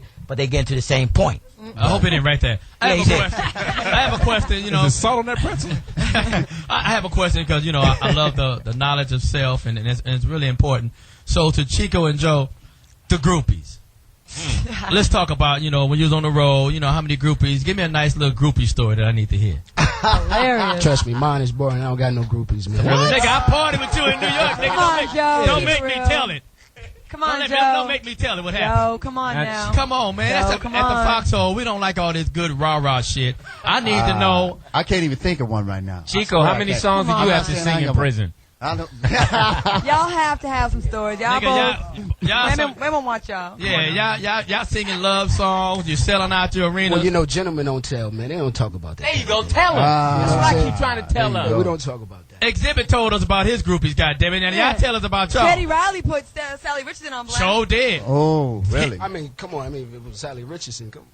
He said, Are you saying you had a shot of that have too? you, any What are you saying? Have you been to any celebrities, Joe? Any You never heard me say that, did you? Hey, you were with Sally Richardson? see? Well, Have my you been with man. Sally Richardson? Never. Have you been with any celebrities? Who was Joe? on the night cruise on Not the that I yacht? like to talk about.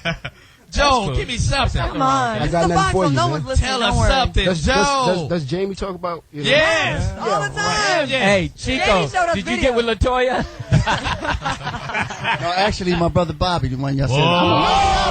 There you go, Chico. Who got with Rebe?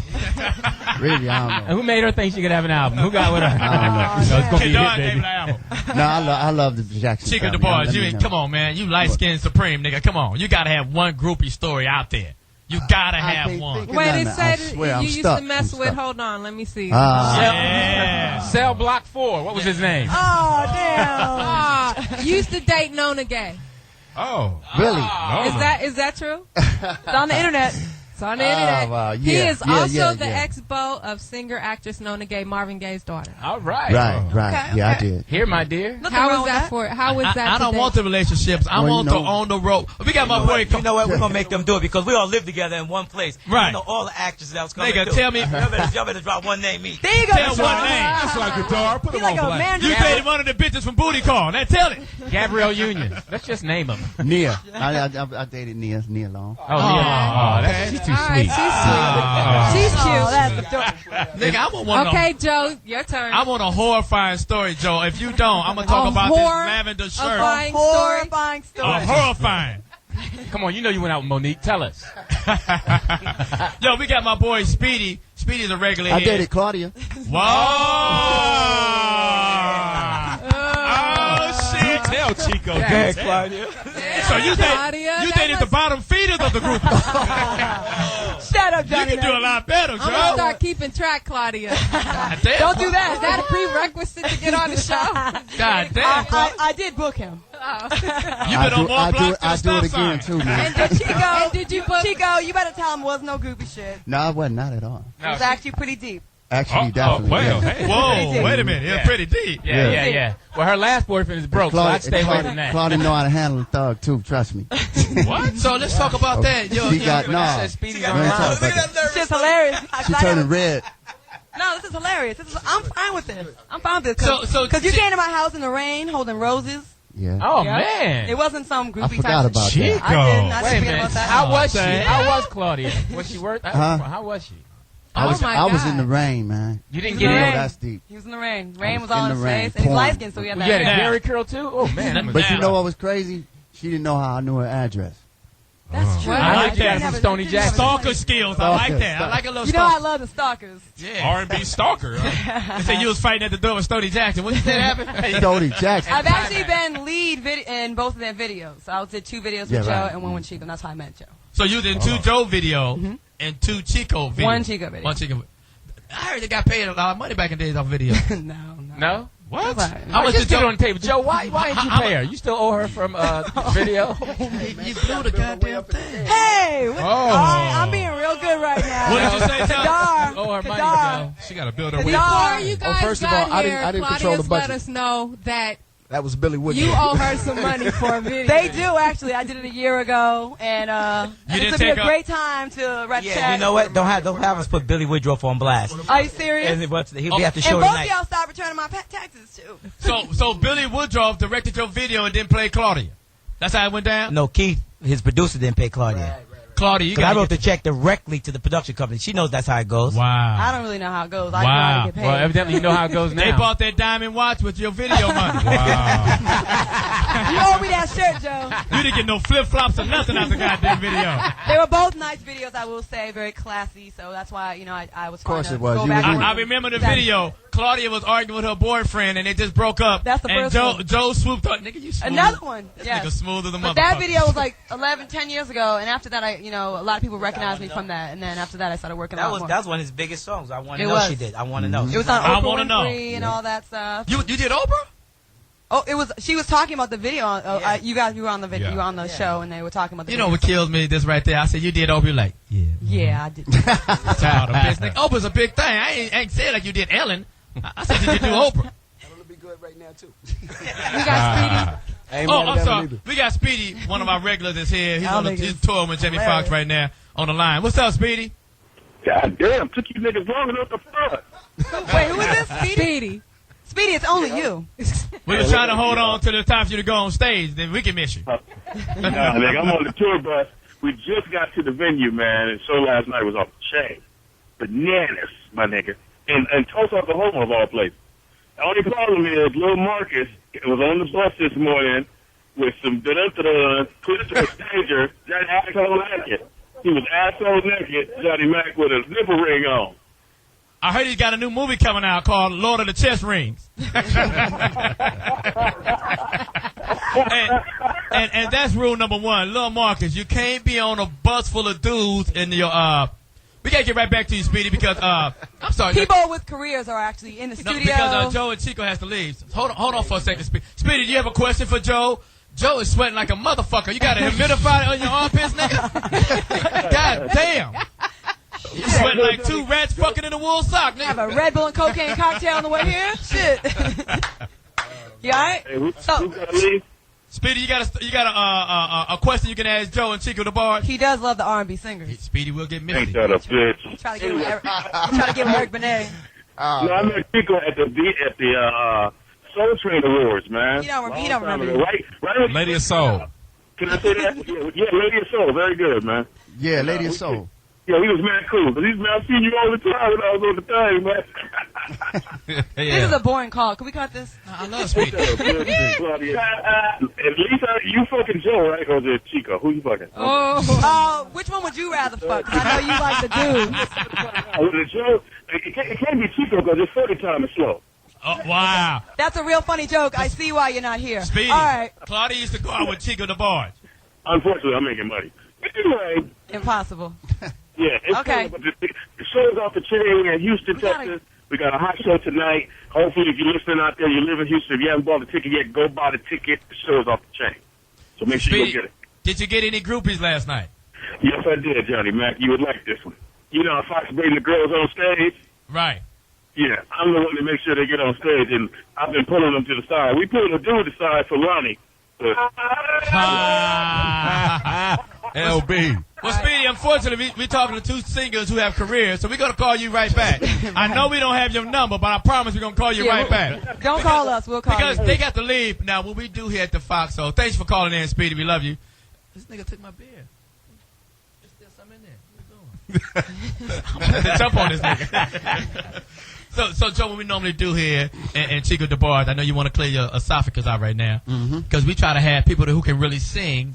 Real music. Now, here I knew you was going to do that. Here at the Foxhole, we have no technology. Nope. No auto-tune. You know, we got a piano that might tip over if you play it. We don't have no auto-tunes, no T-Pain system, none of that. So just, if you can, bless us with a hot, little 30 seconds of, Do you guys want to sing the song you have together? You guys want to sing something individually? What do y'all want? Sing, no guarantee. Chico, sing to us what you sung to Claudia to get her in the mood. When you stand out there with your goddamn flowers. In the rain. I knocked on the door. I said, hey, it's me. 6 with me from down the street. I stopped by to say hi. And yeah, you be my baby. Though sometimes we fuss and fight. Then you leave, but not tonight. Until you see love every inch of your body, the sin of your skin. I can't live without it. Wanna scream and shout it. Tell the world about it. You should know your love is supreme. You're everything I dream. The song I sing, my summer's breeze. You're the queen of queens. Nefertiti.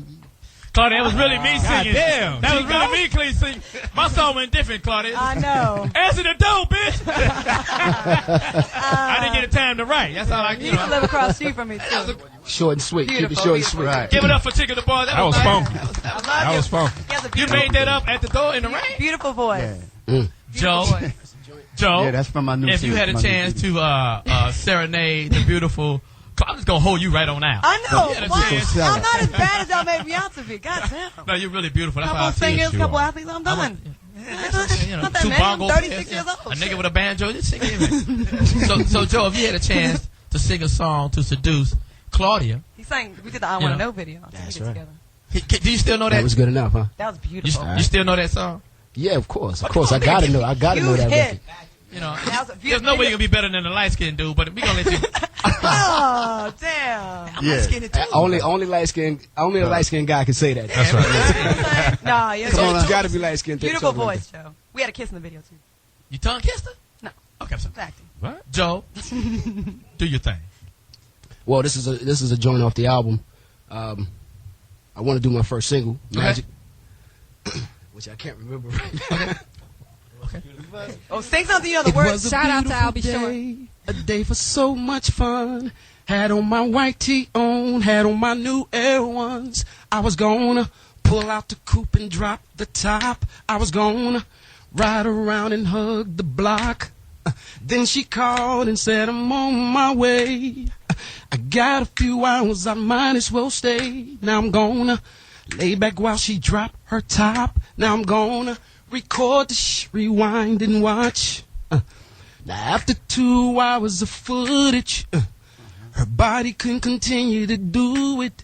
She looks at me and says, please don't go nowhere. Give me a second to breathe. It must be magic. She likes the way I give her the magic. Oh, she wants a sugar daddy. She wants me to keep giving her the magic, the magic, the magic, the magic stick. All right, that's fantastic. I see why you were sweating. I'm a little uncomfortable. I see why you were sweating. I'm a little uncomfortable. They both look at me Now, like, can you put that on a maxi single?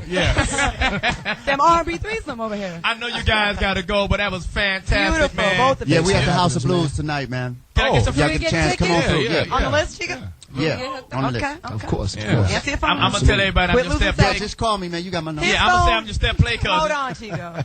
You be losing cell phones like every 2 weeks, so. Yeah. That was really, I see why y'all don't need no auto-tunes. Ladies and gentlemen, That's real music. Chico DeBarge and Joe. July 14th, albums in stores. That's right. I'm going to buy Cruise 2 of each because I try to seduce my bitches with stuff like that. But You I'm going to can't buy do 2 of yours and 2 of yours. My Ladies man, and my gentlemen, man. make sure you go out there and get Chico DeBarge. The name of the album is Addiction. Addiction. And Joe. Signature. We going to grab This that. Tuesday. Thank you for stopping by. We're Thank going to you take for a quick having us. break. Joe, Chico DeBarge. House of Blues tonight. Check them out. Right. Nigga, I'm coming for real, nigga. Yeah. Yeah. We're going to break. It's Sirius 106, XM 149, Foxhole. Yo, we're back. What you talking about? Yo, I'm going to give a shout out to my man Joe, Chico. DeBarge. Cool dude. Hey, it's hard for people to come in here and sing live, man, because we ain't got no technology. None. Them 2 brothers did a great job. I'm speaking kindly of them right now, unless I can't get into the House of Blues tonight. Oh, it's going to be a problem. If I can't get into the House of Blues tonight, please, everybody get their YouTube ready. You don't want to see what Johnny Mack can't get in. I'll shut this motherfucker down. What time the show starts? I don't give a fuck. I'm showing up on time. I say, let's go 8:30. 8:30ish? Yeah. 8:30? I don't really go to concerts that much. Why not? I don't really like going to concerts. But I'll go to that one. So, Claudia, I guess you've been around the block. No, that was like 12 years ago. You've been on more blocks than a stop sign. You know what? Really, I haven't. Ice cream truck. I've probably been with the same amount of girls you probably had this month in my whole life. Like, I haven't been with a lot You've of been people. with the same amount of It's just- girls I've been with this month? What did No, you say? I've probably been with the same amount of dudes as girls you've been with this month. It's just that the people that I've dated are people that, you know, have done something with themselves. So, you know, if you date like 17 dental assistants, and I date a singer, an NFL player, and, you know, a rapper, it seems like a lot worse than it really is because they're more than known. that. The nigga that carry the yardsticks, the dude that put the chalk on it. No, but you know what I'm saying? So it sounds How worse. many people have you dated? I've had probably about 3 boyfriends, and I've dated, like, I've been 10 years in relationships where I was, you know, faithful. And I've had a few months here and there where I've dated, and a lot of times dating doesn't necessarily mean, you know, you slept with them. You're So. right. You're Yeah. right, Claudia. I'm sorry for horning you out like that. But me and Chico, like, we were real. How long did that relationship last? Till it stopped raining? Till the CD went off? Well, it was What do you mean these flowers are wilted, bitch? It was kind of. I'm gonna leave. It was hectic times back then for him. So it was just, you know, we had a connection. We talked a lot. We had You were there a lot for of him. deep. I was a lot of deep conversation. I was more of his personal lean on his friend. And I will say that about you, Claudia. A couple of times I called you, and I was not, you know, emotionally distraught, and you have, you know. I'm a good listener, and like you know, a lot of people, like, we've been friends. I've been knowing him for a very, very, very I've long known you time. longer. People stay around in my life pretty much. That Joe has a song that says, "Friends don't let friends sleep alone." So what are you saying? Claudia, I are we not friends? do you know I've only had sex in my apartment one time? This could be your night, Claudia. One time. One time? One time. We ain't got to be in your apartment. How does your parking garage look? How's the laundry room? It's actually quite spectacular, actually. I don't bring dudes in my We house. can go to Poetess and get our Poetess Report. It's a great show. Okay. Did you guys hear about the black kids that were denied access to a private club swimming pool? As they should. Yeah. No, Claudia. Too many hair products. I'm sorry, Claudia. You said this happened to you No, as a I'm child. fine. I'm just being an asshole. But what happened, Poetess? What happened to the niggas? What Well, happened? these kids were in a day camp, and they paid for, you know, to go swimming at this private pool all summer. And then when the day camp was made up of mostly black and Latino kids, and when they showed up to the pool, there was problems. With just for how many of the kids? Just a couple of kids? Well, there were 60 kids. Mm-hmm. And the Private Valley Club swimming pool said that these kids would change the complexion of the club. It would. You're going to have chicken bones all in the water, The Mexicans gonna have a whole bunch of greasy hands. But didn't they know in advance a group of 60 kids were coming, and when they saw that they were black and Spanish, then they said they can't come in? Is that what went down? It's after the kids showed up that it became a problem, and then they... nowhere along the line was it behavior. They said there were no behavior problems. Nothing went wrong. Just they being just black. saw them. Just saw them. That was it. Well, here's my thing. I'm going to go sneak in that pool and pee in it. Why don't you pick a... How you like that nigga pee for you? How about that? Why don't you just like pick up? It's a private pool, so why don't you just pick another spot? I don't think we as black folks should get all up in our fucking our fucking piss balled up over any and everything. I hear that half of them niggas couldn't swim. Now, God damn it, they would try to save them. No, that's mean. Shit, pick another pool, nigga. Shit. No, we got more important issues. But then they're gonna feel like they're not worthy enough to swim in the same They're water not. that's good enough for the white kids. Fuck them hunky kids too. They probably they probably was doing something valuable at the time, and you probably came at an inappropriate time. No, but we don't have to get as black folks in a huss every time somebody don't get denied. But they had a field trip set up. Clearly, they made arrangements that we're coming. But get back on the bus. That's what Spike Lee said. Get on the bus. Another school offered the swimming pool. See that? But my thing is, I wouldn't want to be anywhere that I'm not welcome. That's either. right, Poetess. I mean, there's other swimming pools in the city. It's fucked up that it's like that, but it is a private pool. And that goes to all the people who think racism is dead because Barack is in office, that racism is dead, but it's according to this story, it's still alive. I was in the Bay Area as a child, and we went to this spot called the Richmond Plunge, and it was, majority all white folks, and they said, hey, y'all can't get in. I said, fuck it. I just went home. It's no need for me to get all Al Sharpton involved and all that shit. I mean, you don't want me at your pool? Fuck it. I just won't go in the pool. I'll go piss in somebody else's pool. Back in the day, nigga, the little private plastic pools. Nigga, what's the difference? I'm wet. If I can't get in, nigga, I can't get in. I'm not gonna get my hair all fucked up over that. But it's probably traumatizing as a little kid. They get over it. They probably weren't doing good in school. You know what? They showed the kids on the news, and the kids were heartbroken. They were crying. That's fucked when up. I was younger, be all right before they get married. When I was younger, we always grew up in white neighborhoods. My mom You're was half white. I know. My mom's white. My dad's black. We were always like the black family in the neighborhood. And a lot of times, like I remember we had some little field trip, and I don't drink after people, but when I was little, for some reason, I was a little kid, this white girl and we had to share a drink, and she didn't want to drink after me because I was black, so I drank after her. Was it a watermelon And this soda? bitch gave me chicken pox. Wow. You the one with the fucking herpes spin-off virus, and I'm the one sick here. So, Claudia, is it really worth us all every time something is happening? Yes, if we keep letting it go, I didn't say let it go, but so I'm we got to speak on it. There's nothing wrong with that and pointing out inequality because, it's not fair. You're right. You know what I'm saying? Like, if we say... What's the name of that club that they won't let him go to? You should be ashamed of yourself. Yeah, say it. It's called the... No Nigga Campsite. It's called the KKK private pool hall. It's called Philadelphia's Private Valley Club. In Philly? Philadelphia's Private Valley Club, you should be ashamed of yourself. You really should. You should be ashamed of yourself for denying children like that. Don't they have a I'm black not going to mayor even get political like that. No, that's Philadelphia, Mississippi. You should be ashamed of yourself. You ought to be horsewhipped and tarred and feathered. And Philadelphia. You know what I'm saying? The big Philly. But it's called I hope your governor run off in another bitch. How about that? But it's America. Did I curse him? It's America 2009. John Duzler is the club president. It's going to happen. Yeah, as she said.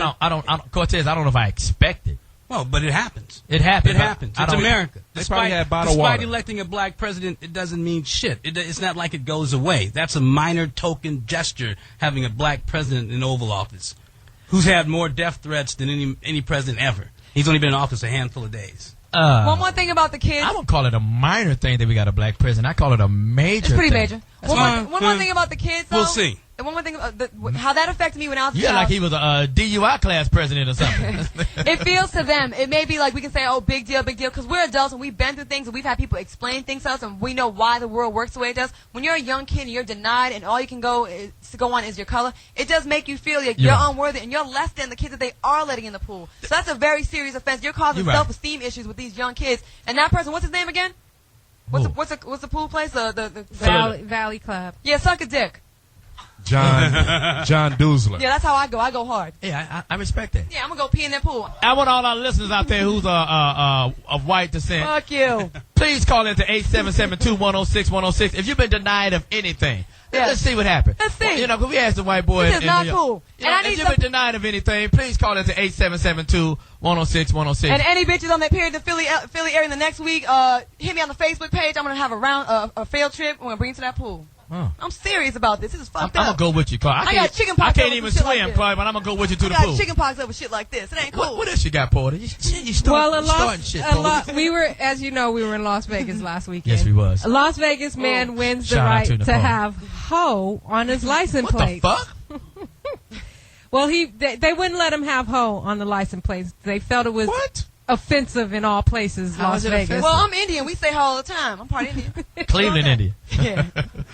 What's wrong with the word hoe? They originally rejected his request to have the vanity plates hoe on it, but come to find out, I'm surprised it's not already taken with all them hoes in Vegas. I'm saying. well, come to find out, hoe is short for his Tahoe truck that he He's drives. lying. He's reaching for He's that. driving a Tahoe, so he wanted to call his Tahoe a hoe. So they're not going to let him do it? No, they've allowed him. He won. He's 62 years old.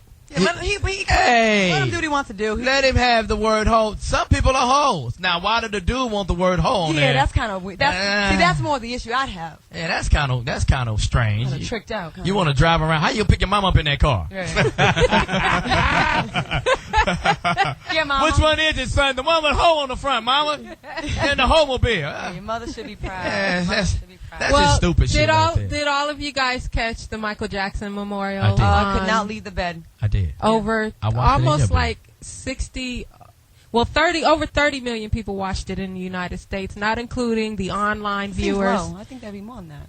33 million in the United States, and then no telling how many internet watchers. But Right. over in Britain and places like that, there were also several million people who tuned in. I thought it was a beautiful memorial. Couldn't have been more perfect. Couldn't have been more perfect. Beautiful. I respect the Jackson family. You know, shouts out to them, and you know, God bless you and give you strength and courage. You to go really through got to this difficult see time. the human element in the family. I you got to just really love see the whole. You know, I love the Al Sharpton, man. Shout out Oh to Al my Sharpton. God. Yes, sir. Oh man, it He's was, redeemed himself for all the perms. yeah, like, I'm yeah, cool. yeah. I with won't him do no now. more perm jokes because his Well, perm was no, tight. we kinda will. I like his perm. His perm was tight.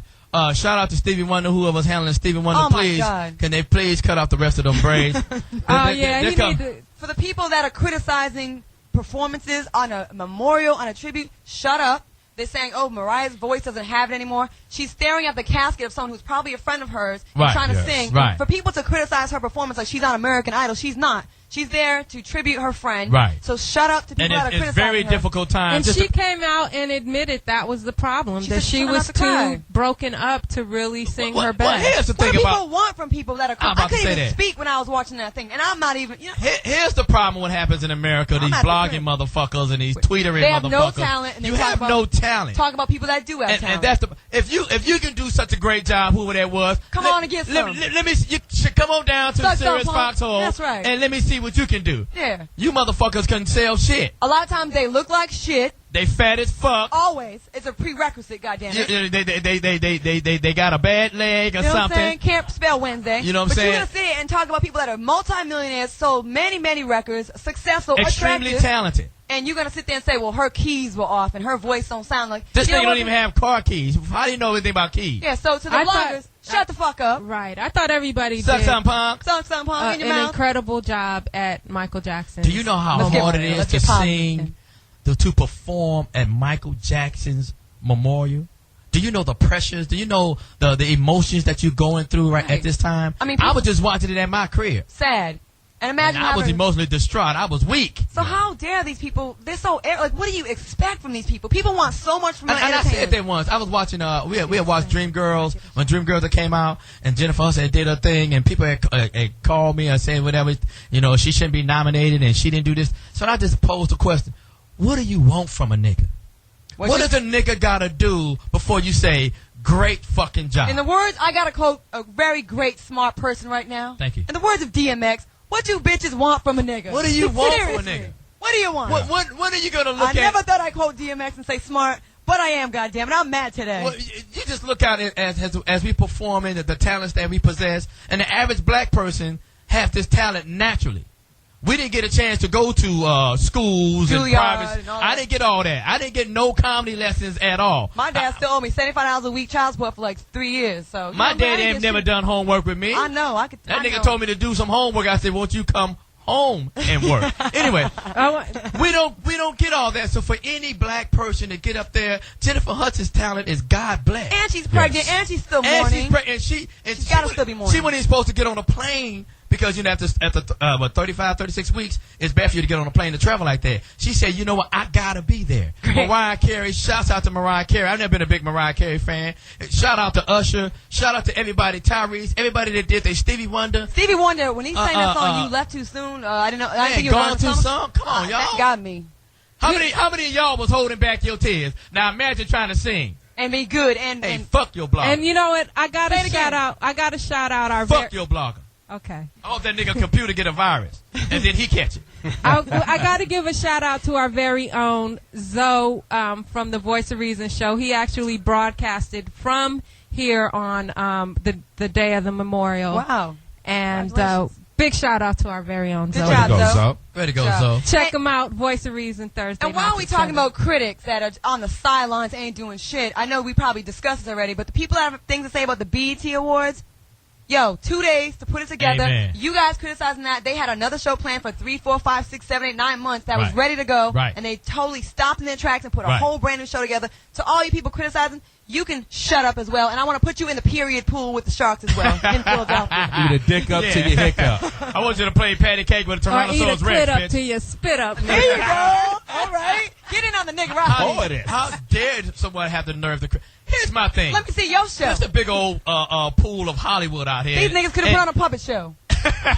And they're complaining about a broadcast. 2 thumb puppets on top of that. Man, shut up. Hey, if you can do better, we welcome you to come down because I worked on the BET Awards. Step right it was TDP did too. Yes, sir. It was extremely difficult and stressful, and people were mourning still. Beyonce flew in from South Carolina that Sunday morning. She did a show out there Saturday night. She flew in that day. They gave Jamie Foxx and Neo to sing the song, the Michael Jackson song, "I'll Be There," at 3:30 that afternoon. We want you to sing it at 5. Do you know the pressures that you gotta have? You gotta find the right key. Me and this other guy, we got a jail. Who gonna take this line? Who gonna do this note? And these are coming from people who can't sing "Happy Birthday" in key. That's Shut what I'm up. saying. Shut up. Motherfucking Shut sissies. up. Do better. Step right up. The monologue. We had a great monologue that we had worked on. It was a tribute to Barack and all this other stuff. Had to cut and then all all of a sudden all that happened and Jamie Foxx was able to come up with a monologue and tribute to Michael Jackson with the beaded outfit, the whole 9. He ain't moonwalked since 1984. Right. But he damn near threw his whole meniscus out. Right. Yeah. Well, he threw his hip out too. The motherfucker almost went into the pit trying to moonwalk. And it's like, come on, give him a break. So my question to the whole, I tried to moonwalk, nigga, and I couldn't do it. I pulled a calf muscle on my 3rd motherfucking trial. Moonwalking is tough. Moonwalking is a motherfucker. Speaking of moonwalking, I heard that Bubbles is still alive and well. You remember Michael Jackson's monkey? I don't believe that. And that back 20 years ago, he did the moonwalk. That's what I read. Well, monkeys do moonwalk all the time. So Bubbles is still alive? He's in Florida. Bubbles is still alive. I thought Bubbles was gone. I think that's Bubbles too. Somebody need to burst his bubble. He gotta be the oldest monkey. Bubbles is chilling at a animal sanctuary. How happy are you though? You that gotta nigga wear eating banana baby food right now, monkey. And he gotta wear a diaper. Wait, we got Bubbles on the line. So again, I know we're just going on a rant, but it just frustrates You got me any because callers? I work with these people that, you know, Jamie and you guys, and it's like everyone did their part. People were mourning. We're human too.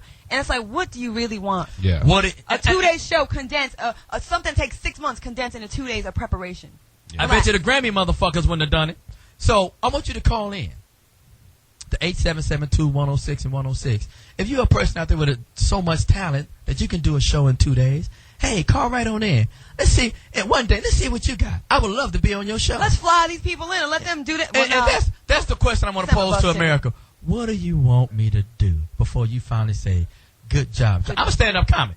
And I'm doing stand-up in front of 15, 20,000 people. And it's a hard job doing a stand-up comedy routine. I can fuck up I can have you laughing for a hot 25 minutes, fuck up one joke, and now I ain't shit. You ain't shit. Yeah. You know I was on 100 cities. I can do bad in Alabama. Oh, this nigga ain't funny. God damn it. The mentality of America or people seems to be like, you know when you have just niggas. A bunch of people hanging out and like a real pretty girl walks by and all the guys are like, oh, Tiffany. she's fine, she's fine, she's fine. There'll be 3, 4 bitches. Well, she ain't, I don't like her shoes. Well, her hair ain't right. Or her bottom lip is too small. You know, always got to find that one thing that's wrong. Why don't you just shut up and this get nigga props? built like a baby Buddha Nigga going bone at the top at the age of 28. Right. And you got what you wanted abroad. Nigga, look at yourself. Yeah. Right. Take a look in the man in the mirror. God damn. Shout out Michael Jackson. I love Michael Jackson. Love him. I love anything else you got pulled. I'm sorry for going on the rage like Desi this. is getting an earful today. Oh, we got to ask him a question. Sorry.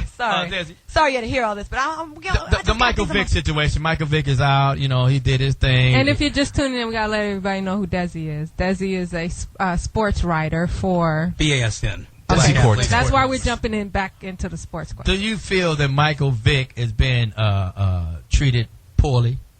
Unfairly lynched. I don't like the word lynched. But it's Oh yeah, he's shot at sunset, man. Hung at sunrise. He's being executed. They're going after him. They want him. It's to send a message. It's to let young black men know you're never too big. Stay in You're your never lane. untouchable. You can do some stupid shit like this and fight dogs, and we will end your career. We will bankrupt you. We'll take everything. But do you feel since this man, whatever they sentenced him to, and he went in and did his time, he paid his debt to society, do you feel he should be allowed oh yeah, to play fucking football? That's his craft.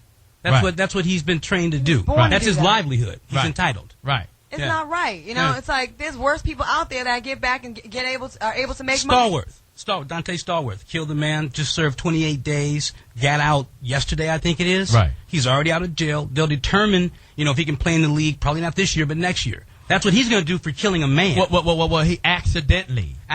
You know, I just read in the that this man killed both of his dogs and threw them in the trash, and he got 90 days, but he only has to do 10 days every 30 What kind of dogs 60 were they? days or whatever. Because they were his pets. You know why? I'm Because just saying, if I'm having a little pit bull fighting ring and he's 0-11, hey nigga. you know why? Because he's not a rich black young man that America is jealous of and Had feels this- like, how dare you be so bold? had this been Brett Favre, wouldn't be happening. Jake Delhomme wouldn't have been happening. Had they been fighting dogs, roosters, whatever rednecks fight in Louisiana, it would have been okay. Cockfights. Yeah, it'd have been okay. It'd have been okay. And it's not. And we're not saying it's okay to fight dogs. It's awful, but this man has paid all this money. He's lost years of his career, his Right. reputation. I went to an event, the Genesis Awards, where I had to present an award. It was for animal. They work against animal cruelty, Right. and people hated Michael Vick so much. Like the hate was ridiculous. So his life is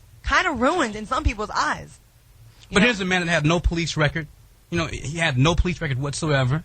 I think You do now. Yeah, but you need to understand it.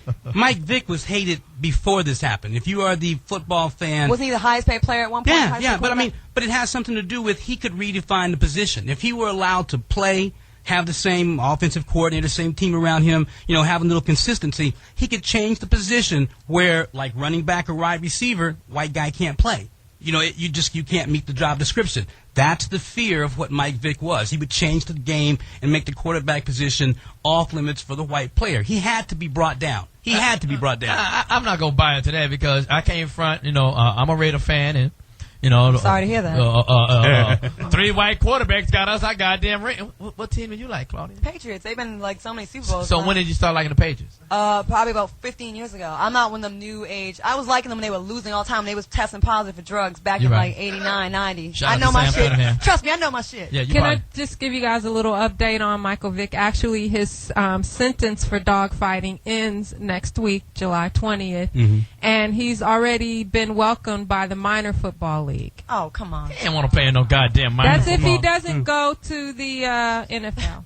Nigga, that's like playing fucking flag football. That nigga. That's like playing with us on the weekend. Nigga going to the Tecmo Bowl. That's such an insult, but they would love to see that. That's it. It's about being insulting. It's about insulting him. It's about telling him, boy, you can't play this position. Right. You're really not qualified. You can't read defenses. You can just run fast and jump high. That's all you can do. No, would be a great revenge But for that's him. about all I need to do is run fast and jump high. No, would be a great revenge for him. Get into the whitest sport. Like, get in golf and just beat the shit. No, go to the Raiders. Go Fuck all that other play shit. hockey. Hockey. I'm gonna tell you what you should do. You got people you can hit with sticks. You should go play for the Oakland Raiders right now, Michael Vick, and bring your pit bulls. We'll welcome all that. Oh, shit. Shit, nigga, that's how we get down in Oakland. But That's they what only we'll have do. one ear, though. Tell them, Ashley, that's how we get down with ours. Huh? They only have one ear, his dogs. They all got bit off. Hey, learn how to fight, dog. Shit. So you saying his dogs are underachievers? That's your job. Shit, you get in the ring. What do you think about Rush Limbaugh? He wants to buy a team? NFL Wants team? to buy the St. Louis Rams. They're up for sale. This racist motherfucker. I could not be I could not play for him if I was a black. And that's the whole point. Yeah, could a black player play for him? Could a coach for him? No. Could you go on the field and make this man millions and give him a ring? It would feel very slave masterish. Could be the Exactly. Oxycontin Rams. He wants Give his it up own, for your Oxycontin Rim. He wants his own plantation. That's all. He wants his own plantation. He wants his own performers, and he wants to probably do it predominantly white, where it looks something like BYU. Wow. You know, Wow. and so he can, 3 show yards in a cloud of dust. That's all it's gonna be. Can you nigga. imagine if he owned a lumbering team? down the But field? who's to say like who allows him to buy or to not buy? NFL ownership. So And they- he constantly touts the point that he is a fan. I mean, not a fan, but a friend of many NFL owners. So he thinks he'll get into the fraternity because he's one of the good old boys. So that's a vote him. That's a be. Yeah, and he has the money. He has the money. He has the connections. He can do it. You How know. does it work? So the players have to get together. And, I mean, the owners The have ownership, to vote. yeah, vote they have him to in? allow him in. Have to allow him in. He has to have so much money up front. Right. It has to be guaranteed. He's got the credentials. He doesn't really want any team but St. Louis because he grew up in Missouri. So he wants the Rams, and they are for sale right now. And he probably. I don't blame him for buying the Rams. Them niggas ain't shit. Yeah, they suck, but that motherfucker stink. Maybe he should buy the Raiders and see how that works out for him when he shows up to the games. But if you don't want to buy the Raiders, all them goddamn niggas down there. If anybody ever been to a Raider game, you talking about taking your life for a chance, nigga. Nigga, it's vicious. Is it? Nigga, you ought to. I want to go. Cortez, you ought to see me at a Raider game. Sounds kind of sexy to me. Yeah, you don't want to be at a Raider game with me, You gotta nigga. pack like, in wear a you vest, see, I like right? the jailbirds. I wild out at the fucking Raider game, nigga. They throw me out every goddamn game. Because I'm going there with a purpose. Wow. I'm going there. If you don't Do they play, have metal detectors at the games? I don't give a fuck. I got these motherfucking bare knuckles. No, but I need to know what I need to I do was in the with. bathroom at the Raider game. The Raiders played the 49ers, and a melee broke out because it was like 4 49ers was clogging up the whole, using all the urinals. Now, I don't know what make a nigga want to fight while niggas pissing and his dick is out. I ain't never really attacked a man like that, but it was piss flying. And, But this day, but it was going down, and I started the fight. Wow. What? Nigga, I got up in there. Shout out to all my Raider fans that was in the bathroom at that time for having my back. Desi, let me ask you this. Appreciate that, because I didn't know I was going to go down without a fight. But Is shout out. there any heat, like you write for an organization that's just about black athletes, Mm-hmm. so you get any heat, like, whenever we have like the Miss Black America pageant, why yeah, do you need a black yeah. pageant? Why don't we? just because we have a perspective that is different. Mm-hmm. Because we're saying, as black writers, we see the game, we see the sport, we see the players differently. Yeah, I get die nigga die letters every day. Oh, me too. Shout out to my mother. Yeah, I wrote that, Cortez. I didn't know it was you. Cortez sound like a Hispanic name. That's why I sent it to you. I'm so sorry for saying die, nigga, die. I didn't know. What about, I want to ask you, I didn't know it was you. the game of baseball. I was talking to a friend of mine that plays, and it's like, there's not as many black people in baseball, and this seems to be like a smart move for a lot of black people to be in More because money. the longevity, the money. Oh, yeah. You have to. It's not like football where it's like, okay, you got they'll dangle this huge carrot in front of you. You'll get this at the end of these 3 years, but if you tear your hamstring, it's a wrap.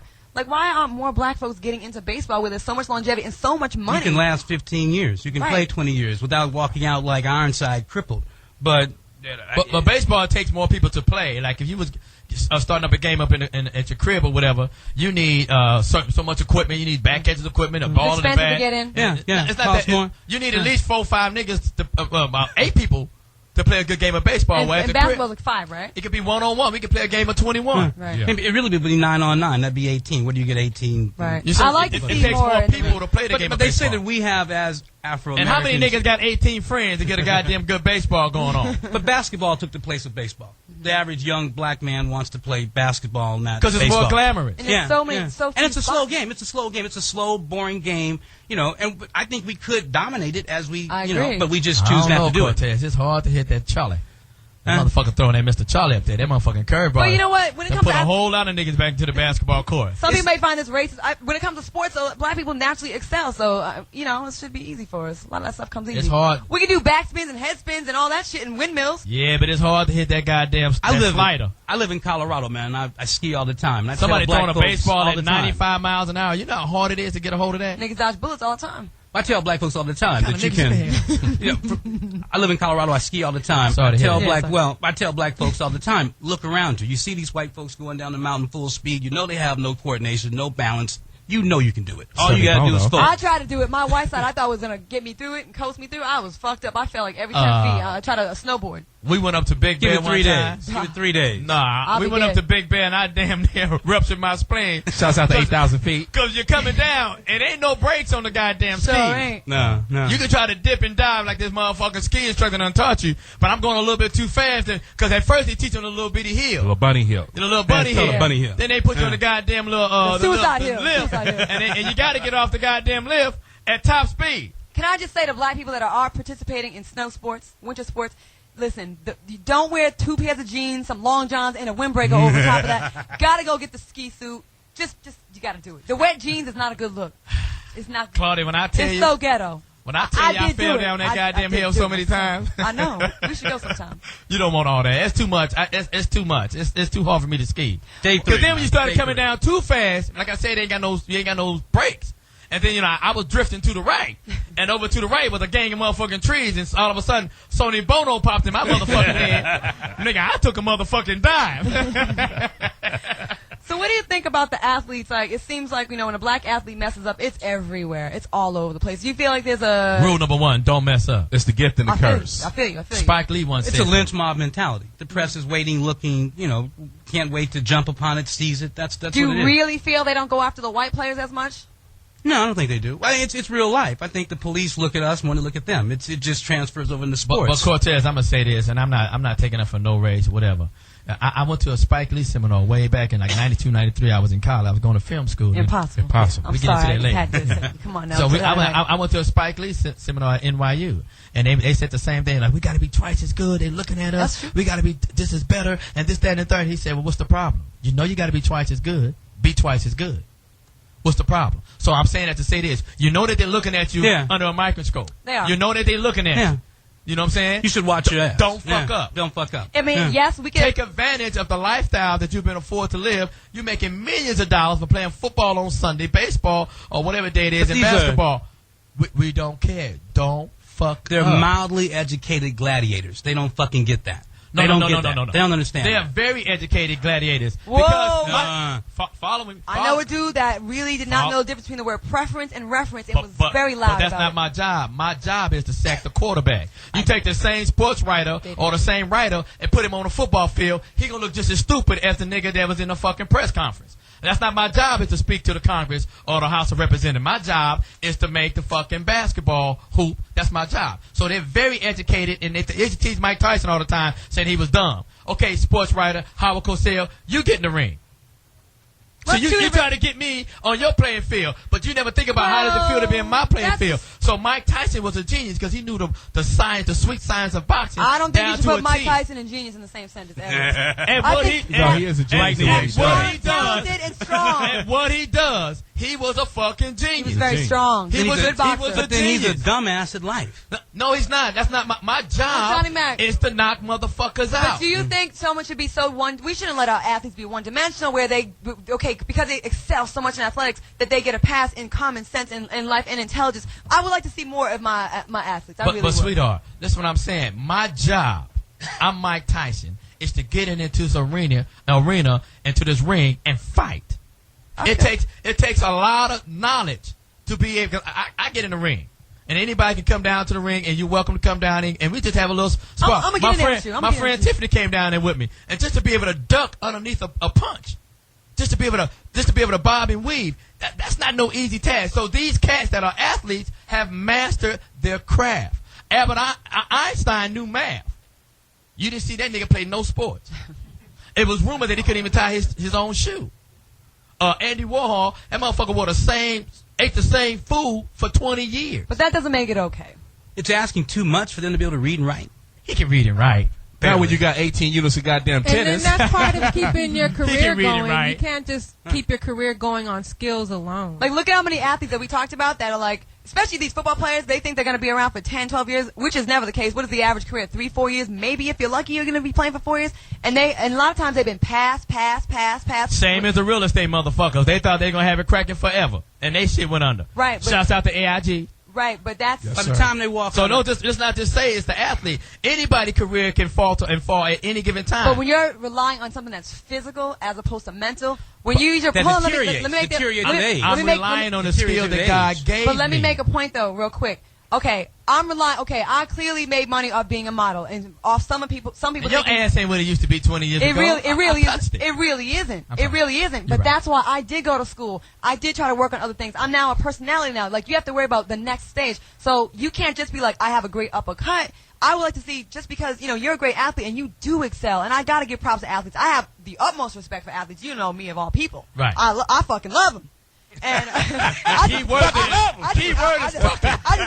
word was fucking. I just can't get enough. I just can't get enough of them. But I'm just saying, I would like you for you to be able to do something else as well, because it's gonna expire. A lot of times they don't. 78% of them go. The NFL players go broke within 5 years or bankrupt after leaving the league. 60-something%. I don't really know basketball because I don't really fuck with basketball players, but it's like high 60%. They are broke, and then I don't want you to go reach this high level, and then what? And to a man, they all had a chance at a free education. Most of them are college athletes. They went to college. They had a chance to get a degree. They had a chance for a career. They choose not to do it because they're never going to get old. They're never going to die. First of all, they're not getting a free education. I want you to remember that. These motherfuckers are playing. Generating millions and millions of dollars for that fucking school. I think college athletes should be paid. You know why? Everybody else is getting paid. I don't disagree. They should. So how is it a free education? But they're being compensated with an education which they choose not to take, which they don't want. Nigga, I play football, nigga. But you got to stay eligible. You got to go to class. You got to stay eligible. You got to go to class. With 18 units of tennis? Who you fooling? Who you fooling? They gonna make sure you stay eligible, nigga. Thank you. You should be able to read and write your own name. No, you should be able to read and write. And listen, I mean, I'm not calling them idiots. They can read and write their own name. They might not have the business savvy that you have. But you don't have the football skills that they have. It's a give and take. Y'all niggas is quiet like we had an No, you're right. No, because you're right. I thought y'all made known your results. Y'all niggas looking at me like I was. No, you're right. Football isn't for everybody. Sports isn't for everybody. But education and being able to speak the language and know facts and know how to spell Wednesday, it should be for everybody. They can't spell Wednesday. I say this joke all the time, but it's because of a real story. I had a nigga that was an athlete in college. He was trying to write me a letter. He's trying to say, send me some pictures if possible, right? He ended up writing, if you can, over about 3 layers of whiteout. I held the letter up, and he could not spell possible. He couldn't figure out how many S's were in the word possible. But he had a great jump shot. There's a V in there somewhere. But I'm just saying, he was like 21. He was 20 years old. He'd been passed through high school because he was a great athlete. And then he was an idiot, and then he ended up not even getting a scholarship. Well, that's the exception. There's more than one. The average motherfucker who, if he never go to fucking college in his life, he can read.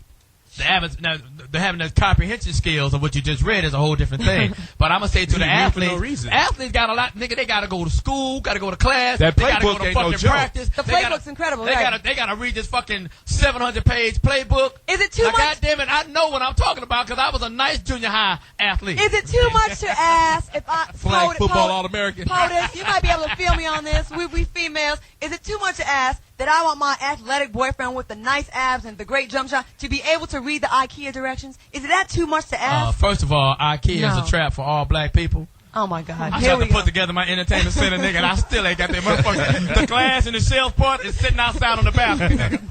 I think it is culturally challenged. Oh, you think it's biased to white people? That motherfucking IKEA shit is hard to put together. You need a DVD. I don't even think they write it in English. It's in Dutch. Well, we got a Bud Light read. Fridays just got even better. There ain't even no words on the IKEA shit. It's just a whole bunch of pictures. Don't judge me. Johnny Mack. I'm sweating right now. I'm gonna come help you. It's too late now. That's why I got an extra $50. Quiet on the Yard, beauty is reading. We got Poetess, but a heathen breast is about to read. Heaving breast. The Bud Light. Do we got any soft instrumentals that we can play underneath Poetess? Play some Chico DeBarge underneath that.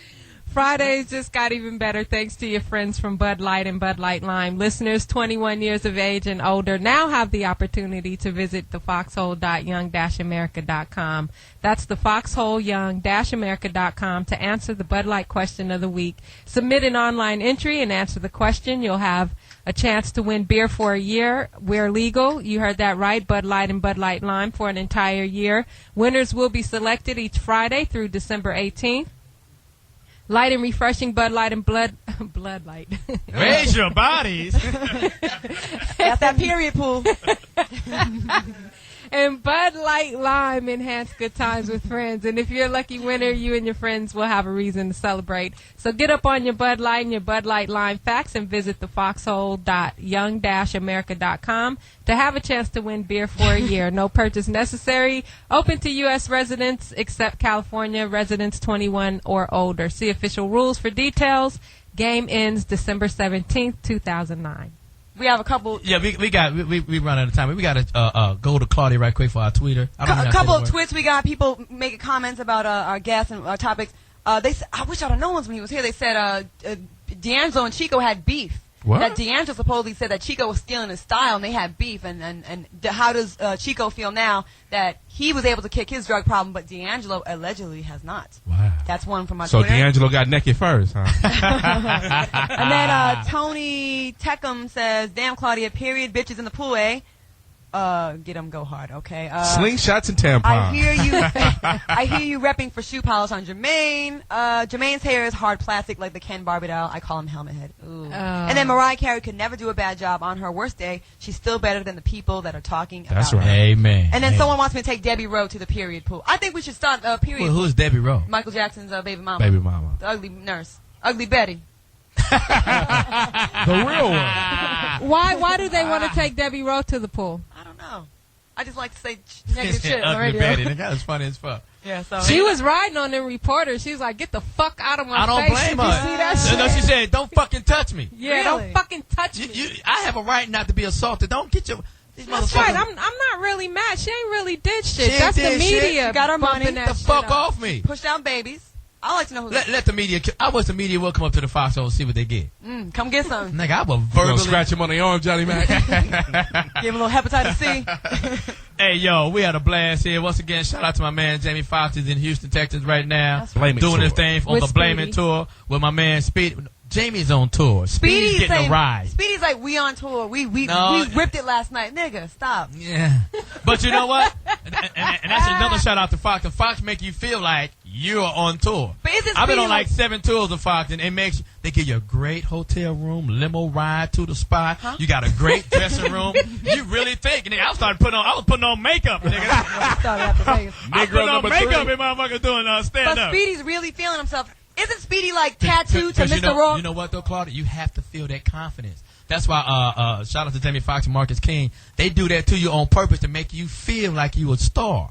Because you have to feel that when you're walking on the stage. If you got any idiosyncrasies about yourself, and Tentativeness. if you really ain't got the talent that you think you It's gonna got, show. nigga, you ever been booed before? About 11,000 people? Not yet. Yeah. I see why motherfuckers commit suicide. Yeah. I've never got booed. Just for the record, you know. Shout out to Heath Ledger. What? You're right. Shit, shout out to him. Shit. Chris Farley, all them niggas. They gonna make them legends.